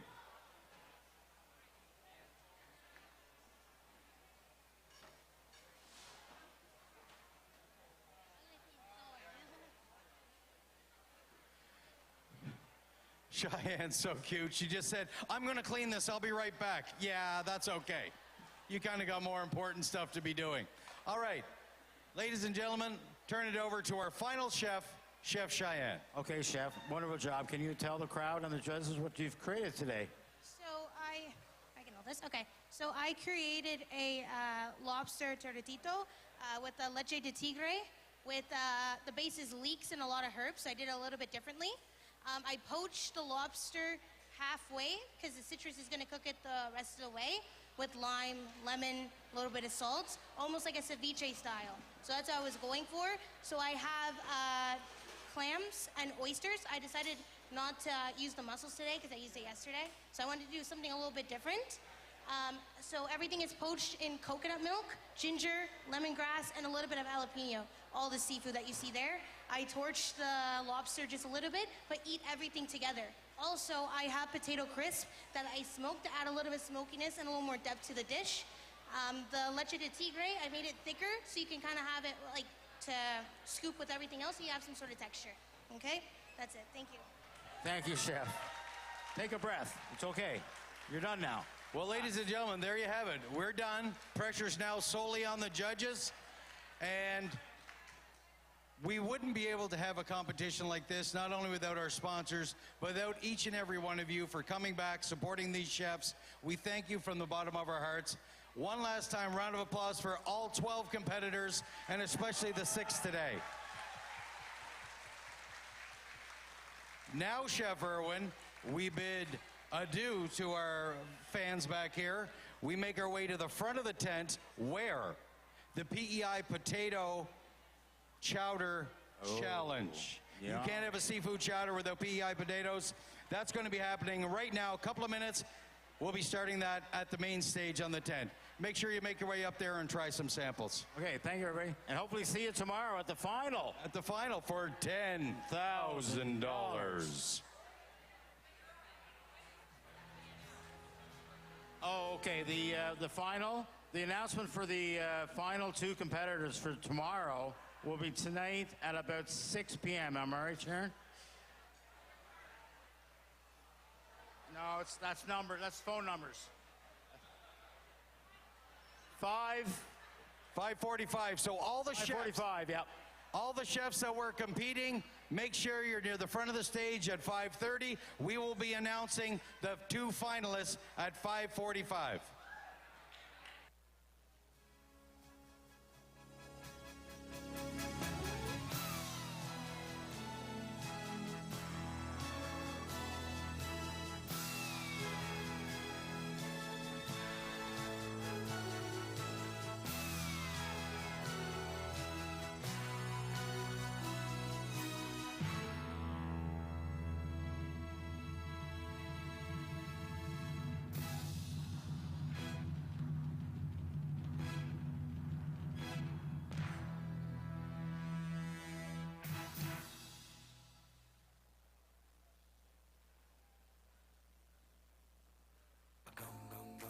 So long, she been gone so long. A gone, she been gone so long. She been gone so long. A gone, she been gone so long. Gone so long. Ever since she left me, I sure feel all alone. A little misunderstanding. I can't get her on the telephone. Hanging out down the main street, living in a different world.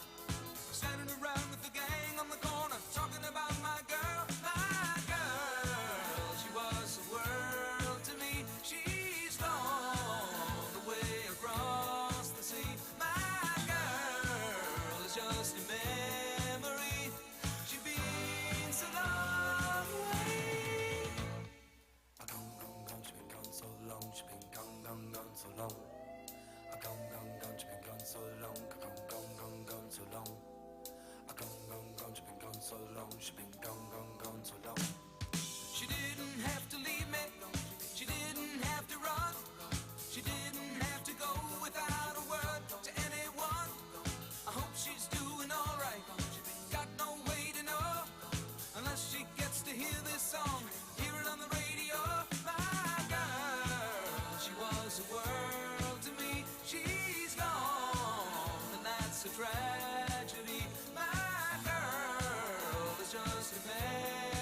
so long.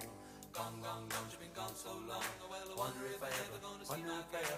Gone, gone, gone, you've been gone so long. Well, I wonder if I ever gonna see my girl. I hope she gets the message. Gotta get her back, you know. Gonna track her down, I'll find that girl. Gonna tell her that I love her so. Got the word on the grapevine, spread it all around the world. Sooner or later I know we're gonna get her. Talking about my girl. My girl.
I caught you knocking at my cellar door. I love you, baby, can I have some more? Ooh,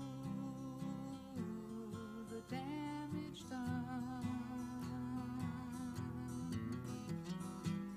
I hit the city and I lost my band. I watched the needle take another man.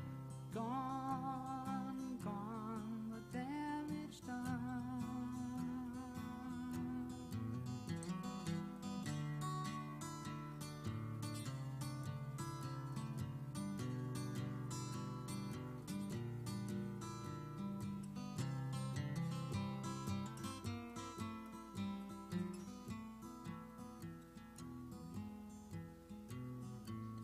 I sing the song because I love the man.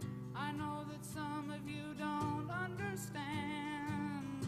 Milk blood to keep from running out. I've seen the needle and the damage done. A little part of it in everyone. But every junkie's like a setting sun.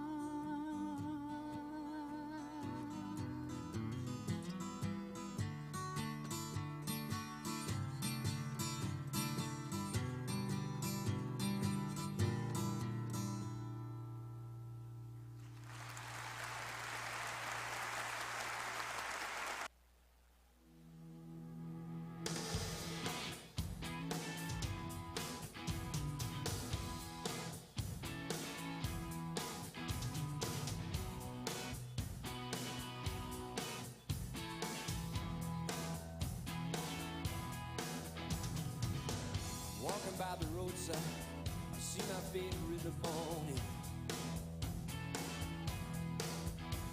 I'm checking out the backyard where my race is not run. Might hear 1,000 hops of heaven rain down upon her. I can't stand and walk while you stand accused. We got no regret.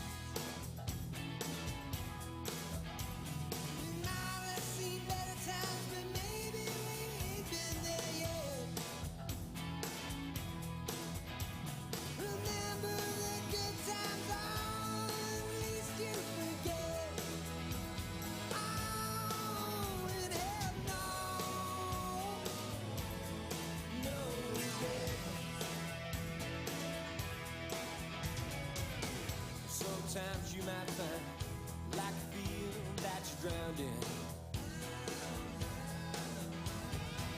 Run for cover like some blown out fuse. Remember one thing, that you found that number. You can't call me up, baby. You won't be refused. It had no regret. You might have seen better times, but maybe we ain't been there yet. Remember the good times, all the least you forget. Oh, it had no regret.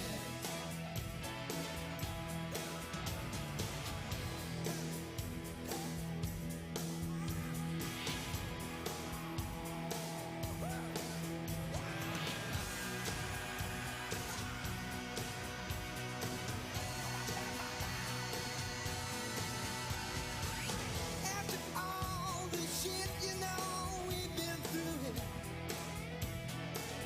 Oh, there ain't a shovel big enough in the world that can move it.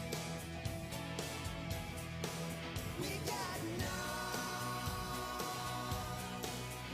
regrets. Well, you might have seen better times, but maybe we ain't been there yet. Remember who you are, don't you forget. Oh, it had no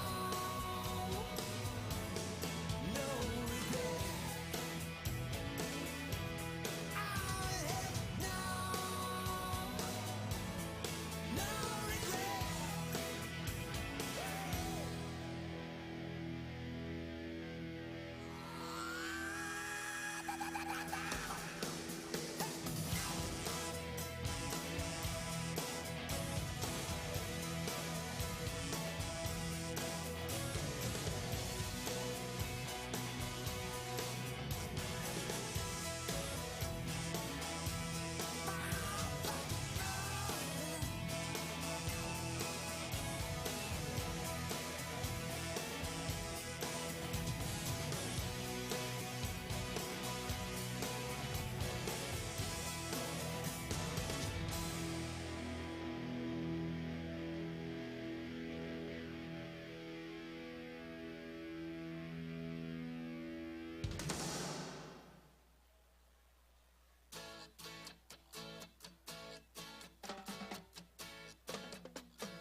A very good friend of mine told me something the other day.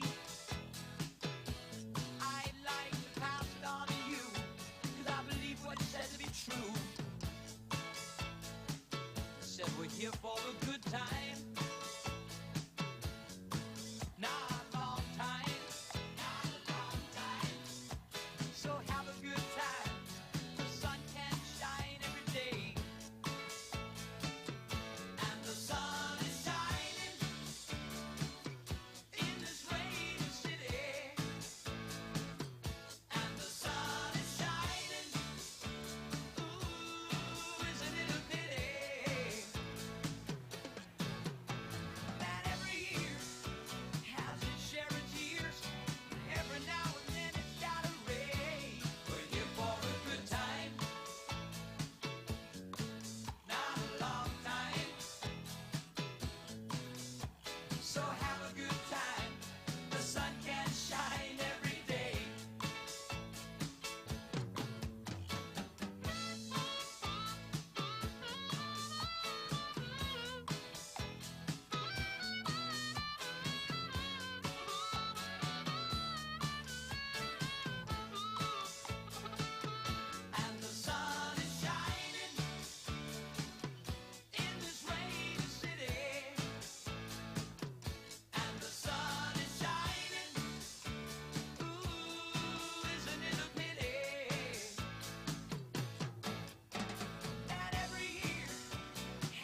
Do, do, do, do. All right, ladies and gentlemen, it's just about time that we start the PEI Potato Chowder Challenge. We're just going to get the house music brought down a little bit. We can see them heading to the board now.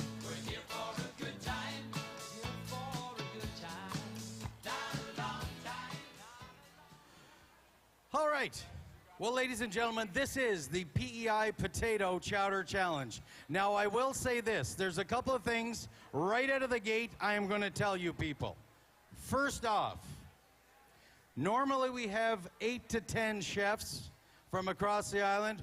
Hurricane Lee has put a damper on that. These 4 chefs have braved the elements to bring their wares to you, so please give them a round of applause for doing that.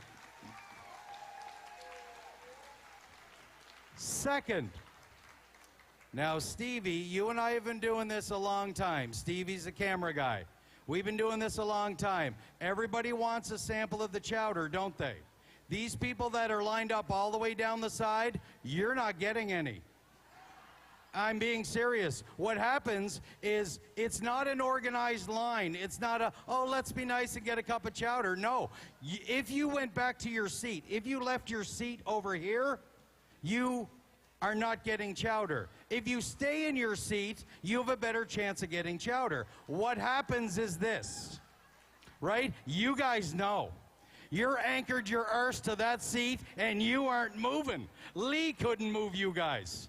So what happens, folks? Yeah, make your way back to the seat. Enjoy the show, seriously. Okay, now, no, I'm being serious. So here's what's going to happen, ladies and gentlemen. We are going to go down the line. Stevie and I are going to talk to each chef.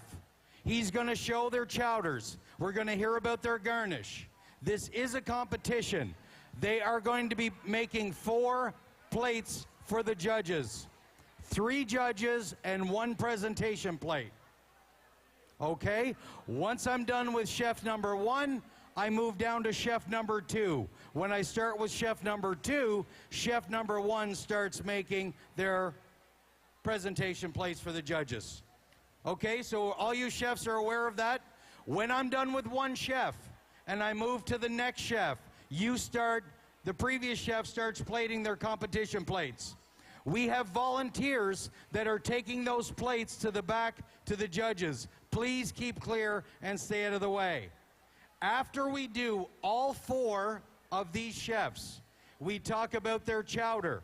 After that happens, then and only then will they start to put them into smaller bowls. There's a lot of people. There's not a lot of pot. So, people will get samples. So if there's 2 of you together, here's my suggestion. Listen to a fat guy when it comes to food. I'm telling you. I know stuff. If there's a couple of you sitting at the table, you say, Mary, would you go get from chef number 1? I'll go get from chef number 2. Gloria, could you run up to chef 3? And then April, you go to chef 4. Now Herman is sitting on his arse because he's useless. We all know that. So then you get a bowl from each of the 4 and then you share it at the table, huh? Fat guy, got it, nailed. But when I invite you to come, then and only then, make your way. Please don't trip anybody. There's puddles. Make your way. Look at the monitors. Listen to what's in the chowder. Try and think in your head what's going to be the best flavor profile for you, what one you want to try, and try and make your way to that chef. And then we will serve it and then present the bowls to you. But you only come after we say, yes, please make your way to get some chowder. Everybody clear? Everybody got a strategy? Now, isn't that a lot better than standing down there by the bar in the middle of the tent, hoping to Jesus you get yourself a sample of chowder? Yes. Okay. So let's start things off, ladies and gentlemen. Our first chef is no stranger to competition and has blown away the culinary scene on PEI with some of their amazing creations. Ladies and gentlemen, please welcome from Slaymaker and Nichols, Chef Jamie Power. So, Chef Jamie, you've been doing this a long time. We've been doing this together now for a few years, right? Too long, yeah. You're sick of me. I still like you, though. Anyway, glad it went from friendship to hen shit on that one, isn't it? Okay. So, Chef Jamie, why don't you tell the folks about your chowder? Now, I stopped at your station earlier because I was very intrigued. This is the first time, folks, have a look up at the monitor, and you're going to see it. This is the first time I've ever seen peas in a chowder. Not your atypical chowder. I love that you did it for the color aspect, but tell the folks about your chowder here, Jamie. Well, it's kind of more of a hodgepodge situation up here. It's got some peas and some charred corn, some butter-basted potatoes that I put in there. And then I have some lobster, halibut, mussels, and scallops.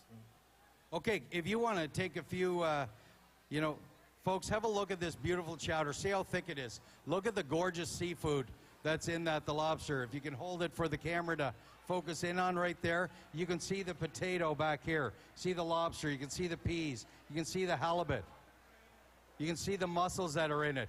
The beautiful butter-basted potatoes. You cannot have a chowder without PEI potatoes, and looks like you've nailed it so far, Chef. Now, judges are going to determine on taste. How are you going to garnish this dish and pretty it up for them? Well, if you look here, I got some seared halibut portions and some seared scallops, some lobster. I have a fennel oil and a chili ghost pepper oil, some fennel fronds, and some chive. And some chili flakes? That's actually granulated paprika. Oh, really? Nice. Nice, very nice. Okay, so he's got the various oils.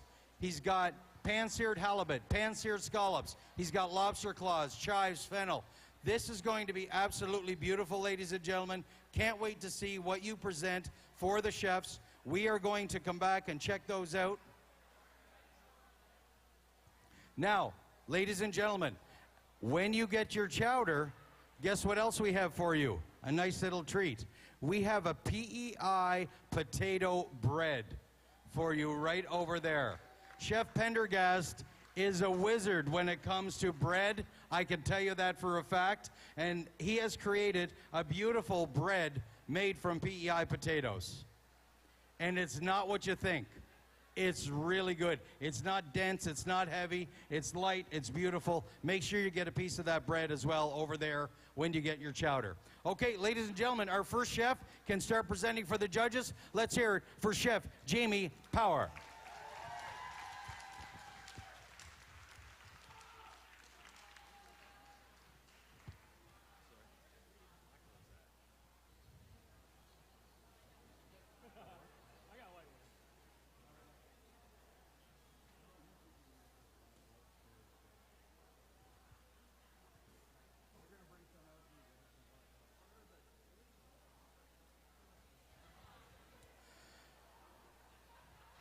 All right, time to make our way down the line here a little bit, Stevie. We're going to stop and talk to Chef Brandon Ellershaw from Old Boys Eatery. Now, Old Boys Eatery is a food truck that is in the parking lot of Jules, correctly, in East Royalty here on PEI. Got some beautiful presentation on the plates.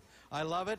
All right, let's talk about your chowder. Let's unlid the goods and see what you have prepared for. So we got a chowder, all PEI ingredients in it, a bunch of vegetables from my grandmother's garden, some corn, potatoes are from Little Potato Company. The lobster and the scallops were caught by this guy standing beside me, my brother and my mom. The scallops were caught by my aunt. There's some striped bass in there that we used to make a fish stock that we went and caught the other day right before the event. So it's as fresh as you can get. Yeah, went and got a little bit of scrap halibut as well from MR. Whenever they were trimming one up, I was picking up some fresh lobster to cook in with it, and they gave us some trim free of cost, so that's always a big bonus. And yeah, we're just super local, all family ingredients as much as we can. Every single thing from it's in PEI, so. Ladies and gentlemen, take a look at this beautiful chowder, and how fresh can it get? For those of you, how many folks not from PEI? Okay, now keep your hands up. If you don't have access to fresh seafood, the way on PEI we can just go and catch it that morning. A few of you, yeah, it happens, right? Depending on where you live. Not saying that there's anything wrong. Oh my gosh, I'd move. I'm not saying there's anything wrong. All I'm saying is we are so fortunate and blessed, and we know that. And that's what we like to do with this festival, is showcase all that we have to offer. We're a small province, but we're pretty proud about our shellfish. We're proud about our potatoes. You guys make jokes. I get it, but we're very proud of it. We have some of the best red earth in the world, and it just brings out the flavor. PEI potatoes are certainly the best and a staple for every chowder. I love, Brandon, that you guys did everything local. You are everything's family and everything's from PEI, so it's sourced locally, and that's very important. All the herbs, everything we got all local. We're lucky to have Jules, like we're in the parking lot there, so we went and picked chives for it personally. I also forgot to mention we did get some house-made chorizo from Mike's Meat Market. Fantastic, check them out. So we cooked all the mirepoix vegetables in a little bit of chorizo fat, just give it a little bit of extra kick to it. Nice. Yeah, again, local pork, local beef, every single thing from PEI.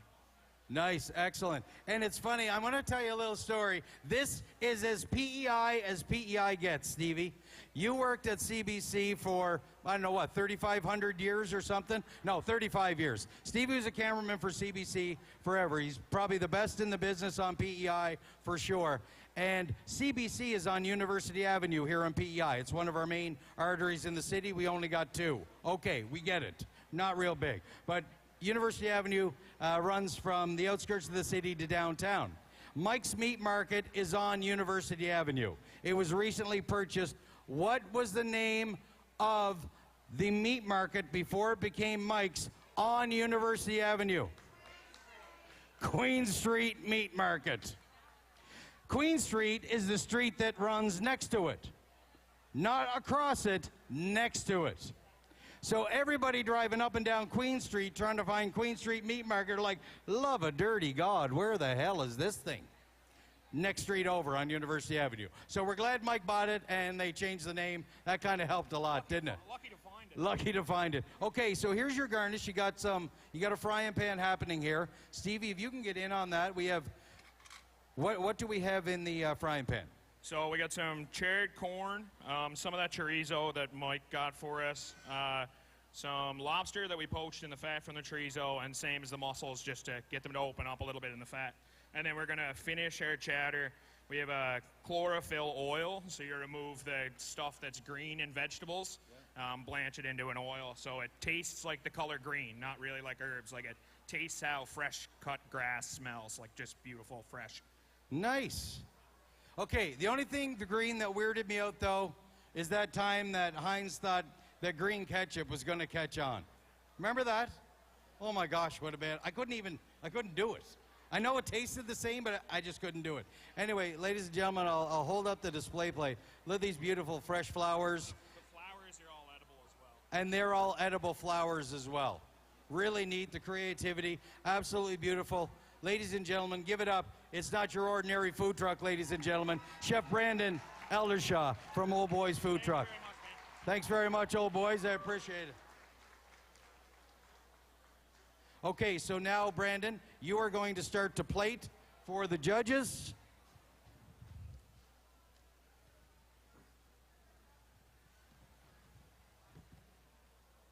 And we're going to see your presentation plate as well. It's going to be absolutely beautiful. So, folks, before we meet our next chef, we're just going to have a look at that first presentation plate so that you folks can see how they're doing it for the judges that are heading back to competition.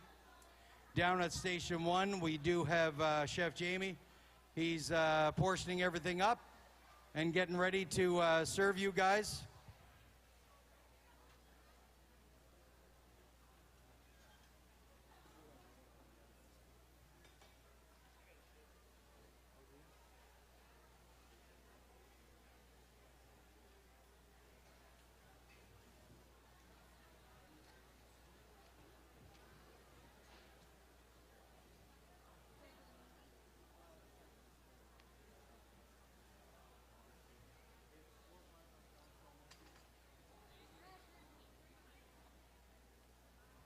So, ladies and gentlemen, you can see that beautiful oil, the reductions that's going on there. You can see the mussel, you can see the edible flowers. We got some cilantro going on top. Absolutely beautiful. All right. Time to move. Time to move, Stevie boy. Time to move, time to move. Oh, forgot what restaurant we were at. Oh, yeah, Blue Mussel Cafe. Sorry. All right. So we have Chef Ryan Curry here from Blue Mussel Cafe in Rustico. Folks, if you are spending some time on PEI, whether you're a visitor or if you're from here, make sure go out to Blue Mussel Cafe and check it out. It's absolutely phenomenal. What they do with that little seafood bubbly bake that you do, oh, my favorite for sure. Beautiful. It's right on the waterfront in beautiful Rustico, Prince Edward Island. So tell us now, Chef, what have you created for the folks today? Is this something that is on your menu typically, or is it something you created special for the competition? It's something that I created special for the competition. Okay, can we tell the folks what's in it? And just hold a scoop up, get a scoop you're comfortable with, and hold a scoop up so that Stevie can get a shot of it. Look at that, ladies and gentlemen. Large chunks of fresh island seafood. Fresh mussels still in the shell.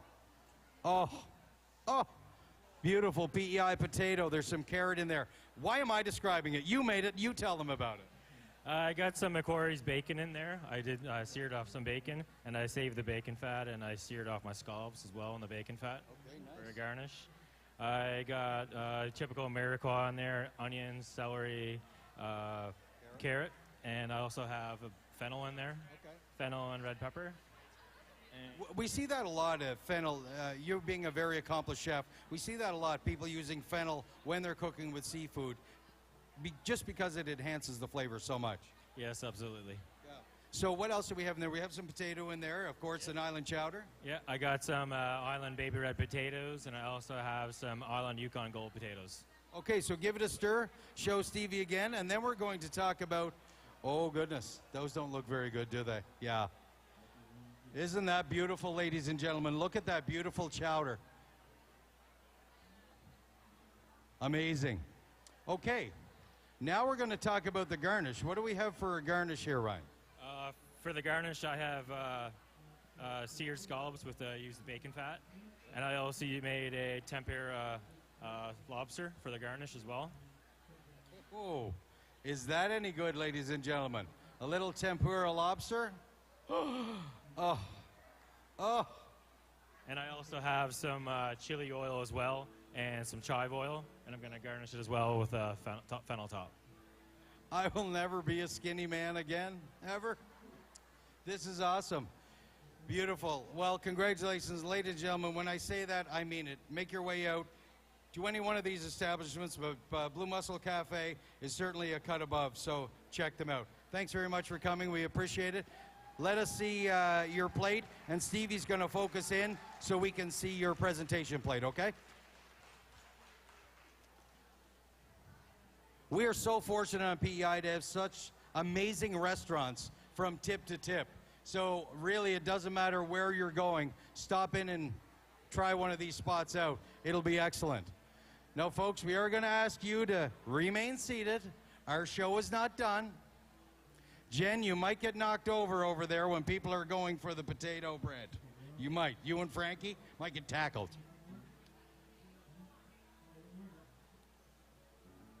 Look at the beautiful presentation on this contestant's plate. Ryan, it's absolutely amazing. Those beautiful scallops, pan-seared in the bacon fat, double-smoked bacon that he got from Macquarie's Meats, another local butcher shop here on PEI, specializing in some of the best quality cuts of meats that we have to offer. There's the chili oil.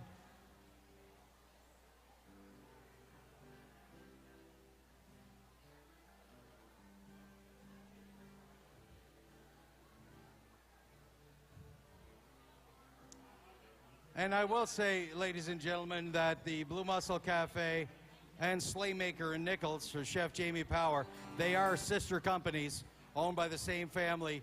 And, you know, it's no cheap feat to create this chowder and bring it in here to serve it to your folks, to bring a chef out of the restaurant in the summertime, in our busiest season. So real thanks to every one of the restaurants for participating in this competition.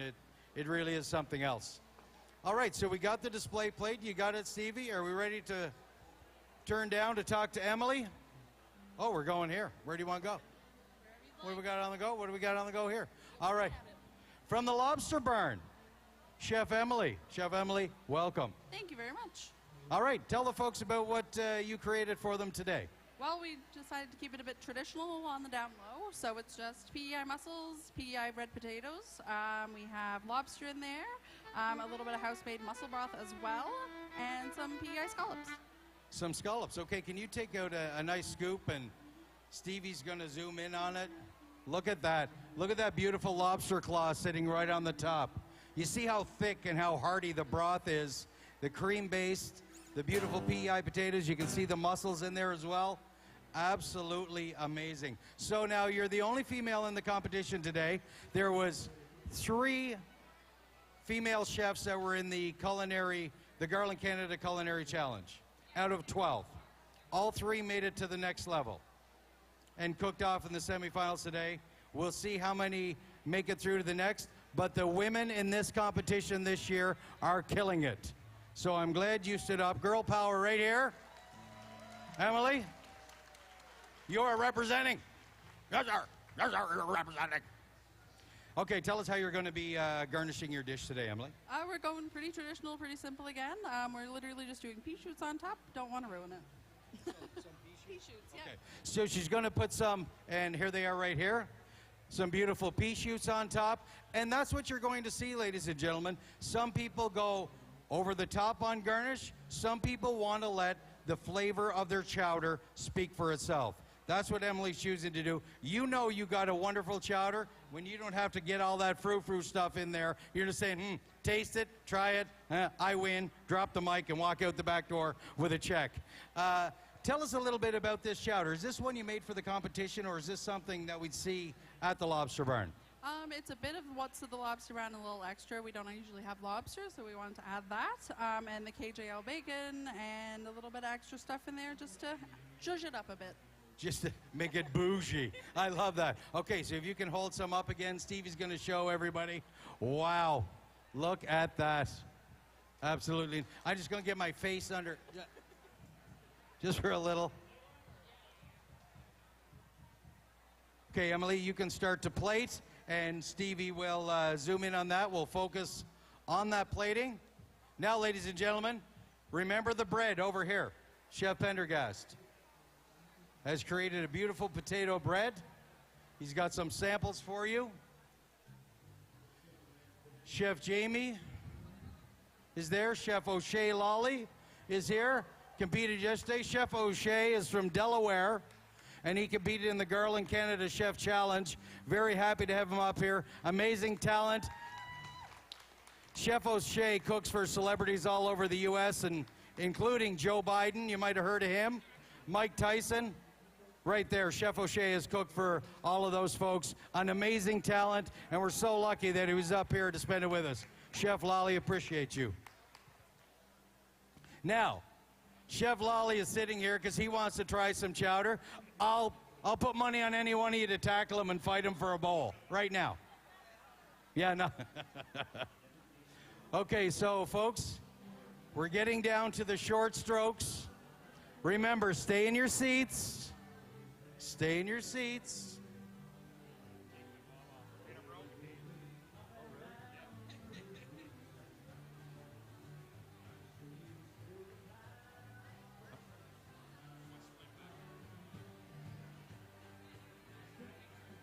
I'm looking for Sharon.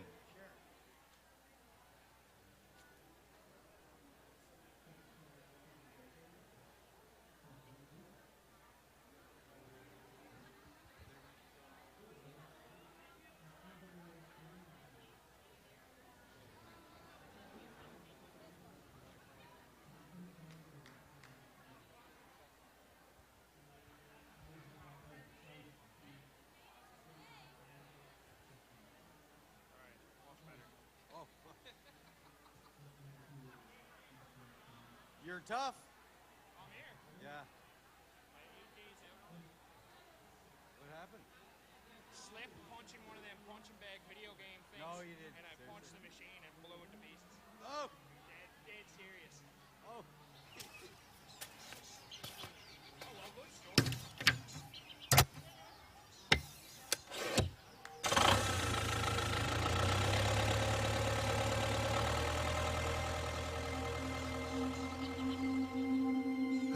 What does it take to grow quality potato?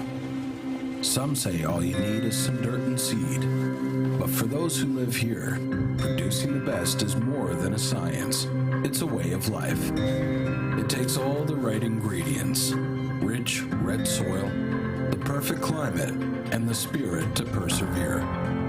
It takes the work of many hands, our history, and lessons learned. And demands respect, caring for the environment that provides today and for generations to come. So what does it take to grow a quality potato? Where we come from, it takes an island. Canada's food island, PEI Potatoes.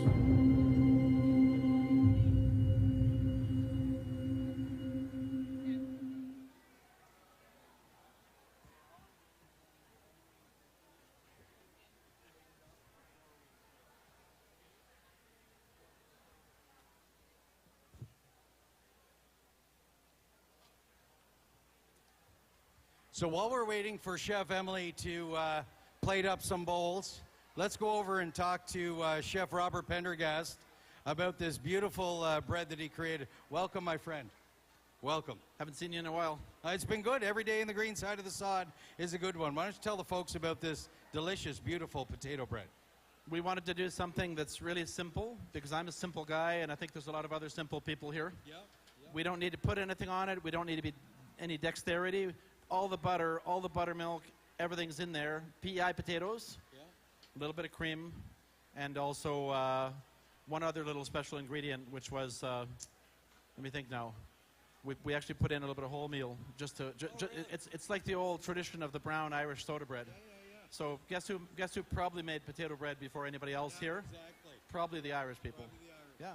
Probably the Irish. Excellent. Now there's no. I like these little crusty ones on the end. Those are my favorite. You get those end pieces? Huh, nice. Oh my goodness. Is that any good? All right, so Chef Robert, you've got a lot of samples here for people. That's awesome. Thank you very much for doing this. We really appreciate it. Our pleasure, and my thanks to the PEI Potato Marketing Board because every year they come up with something interesting. So they come up with the ideas, but you execute them to perfection year after year. So, ladies and we trade punches. Ladies and gentlemen, give it up, Chef Robert Pendergast. Oh my goodness, this is good. We're in. For home. For favorite spots. For taking the scenic route. For taking good care. We're in. For big surprises. For new possibilities. For good times.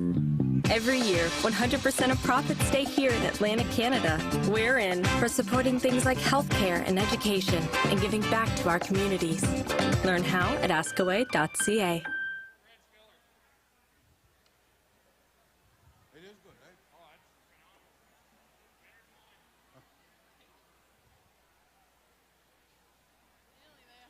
We're good?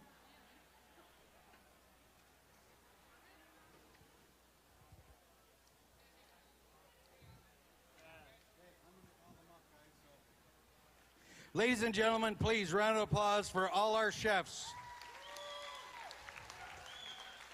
In the competition, Chef Robert for making a beautiful potato bread. Ladies and gentlemen, in an orderly fashion, please come up and pick your best chowder. Orderly, orderly. And ladies and gentlemen, while you're sampling some chowder, please direct your attention to the stage because in just a couple of moments, we're going to have the musical stylings of Tipper Back.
Well, ladies and gentlemen, now that you have your first few bites of chowder in, what do you think so far? Pretty good. Now, was I right in my suggestion where you sit in your seat and enjoy it and then come get some chowder? I was right, wasn't I? A lot better than waiting in that line way down there and you get nothing but sore feet and a bad back. That's all you get. Speaking of back, ladies and gentlemen, it's time now to kick this up a notch. We're turning it from the culinary kitchen by day to the biggest party, the biggest kitchen party in Atlantic, Canada. Atlantic Canadians are known for their kitchen parties where friends and neighbors gather around. 100 seats are in the living room, but everybody stands around the kitchen counter. They have their drinks, they have their munchies, and someone always has a guitar, a set of spoons, a fiddle, an accordion, something sitting in the corner. They pick it up, and then the party really gets underway. So, ladies and gentlemen, kicking off the largest kitchen party in Atlantic, Canada, put your hands together, and let's hear it for Tipperback. It's great to be here, back again this year. 2023. Oh, yeah. And we want to thank Liam Dolan for having us back. And what a good crowd. We thought this little song about Donald and his trousers. Let the wind blow high, let the wind blow low, through the streets in the kilt I'll go. All the lassies sail low, Donald, where's your trousers? I just came down from the Isle of Skye. I'm not very big and I'm awfully shy. The lassies say as I go by, Donald, where is your trousers? Let the wind blow high, let the wind blow low, through the streets in the kilt I'll go. All the lassies say hello, Donald, where's your trousers? Well, I once went to a fancy ball. It was slippery in the hall, and I was scared that I might fall, 'cause I hadn't on no trousers. Let the wind blow high, let the wind blow low, through the streets in the kilt I'll go. All the lassies say hello, Donald, where is your trousers?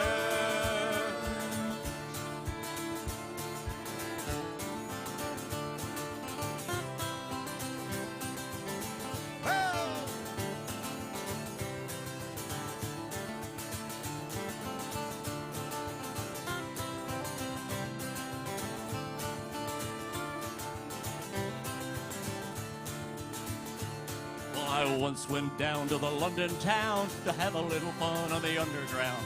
Lassies turned their heads around, saying, Donald, where is your trousers?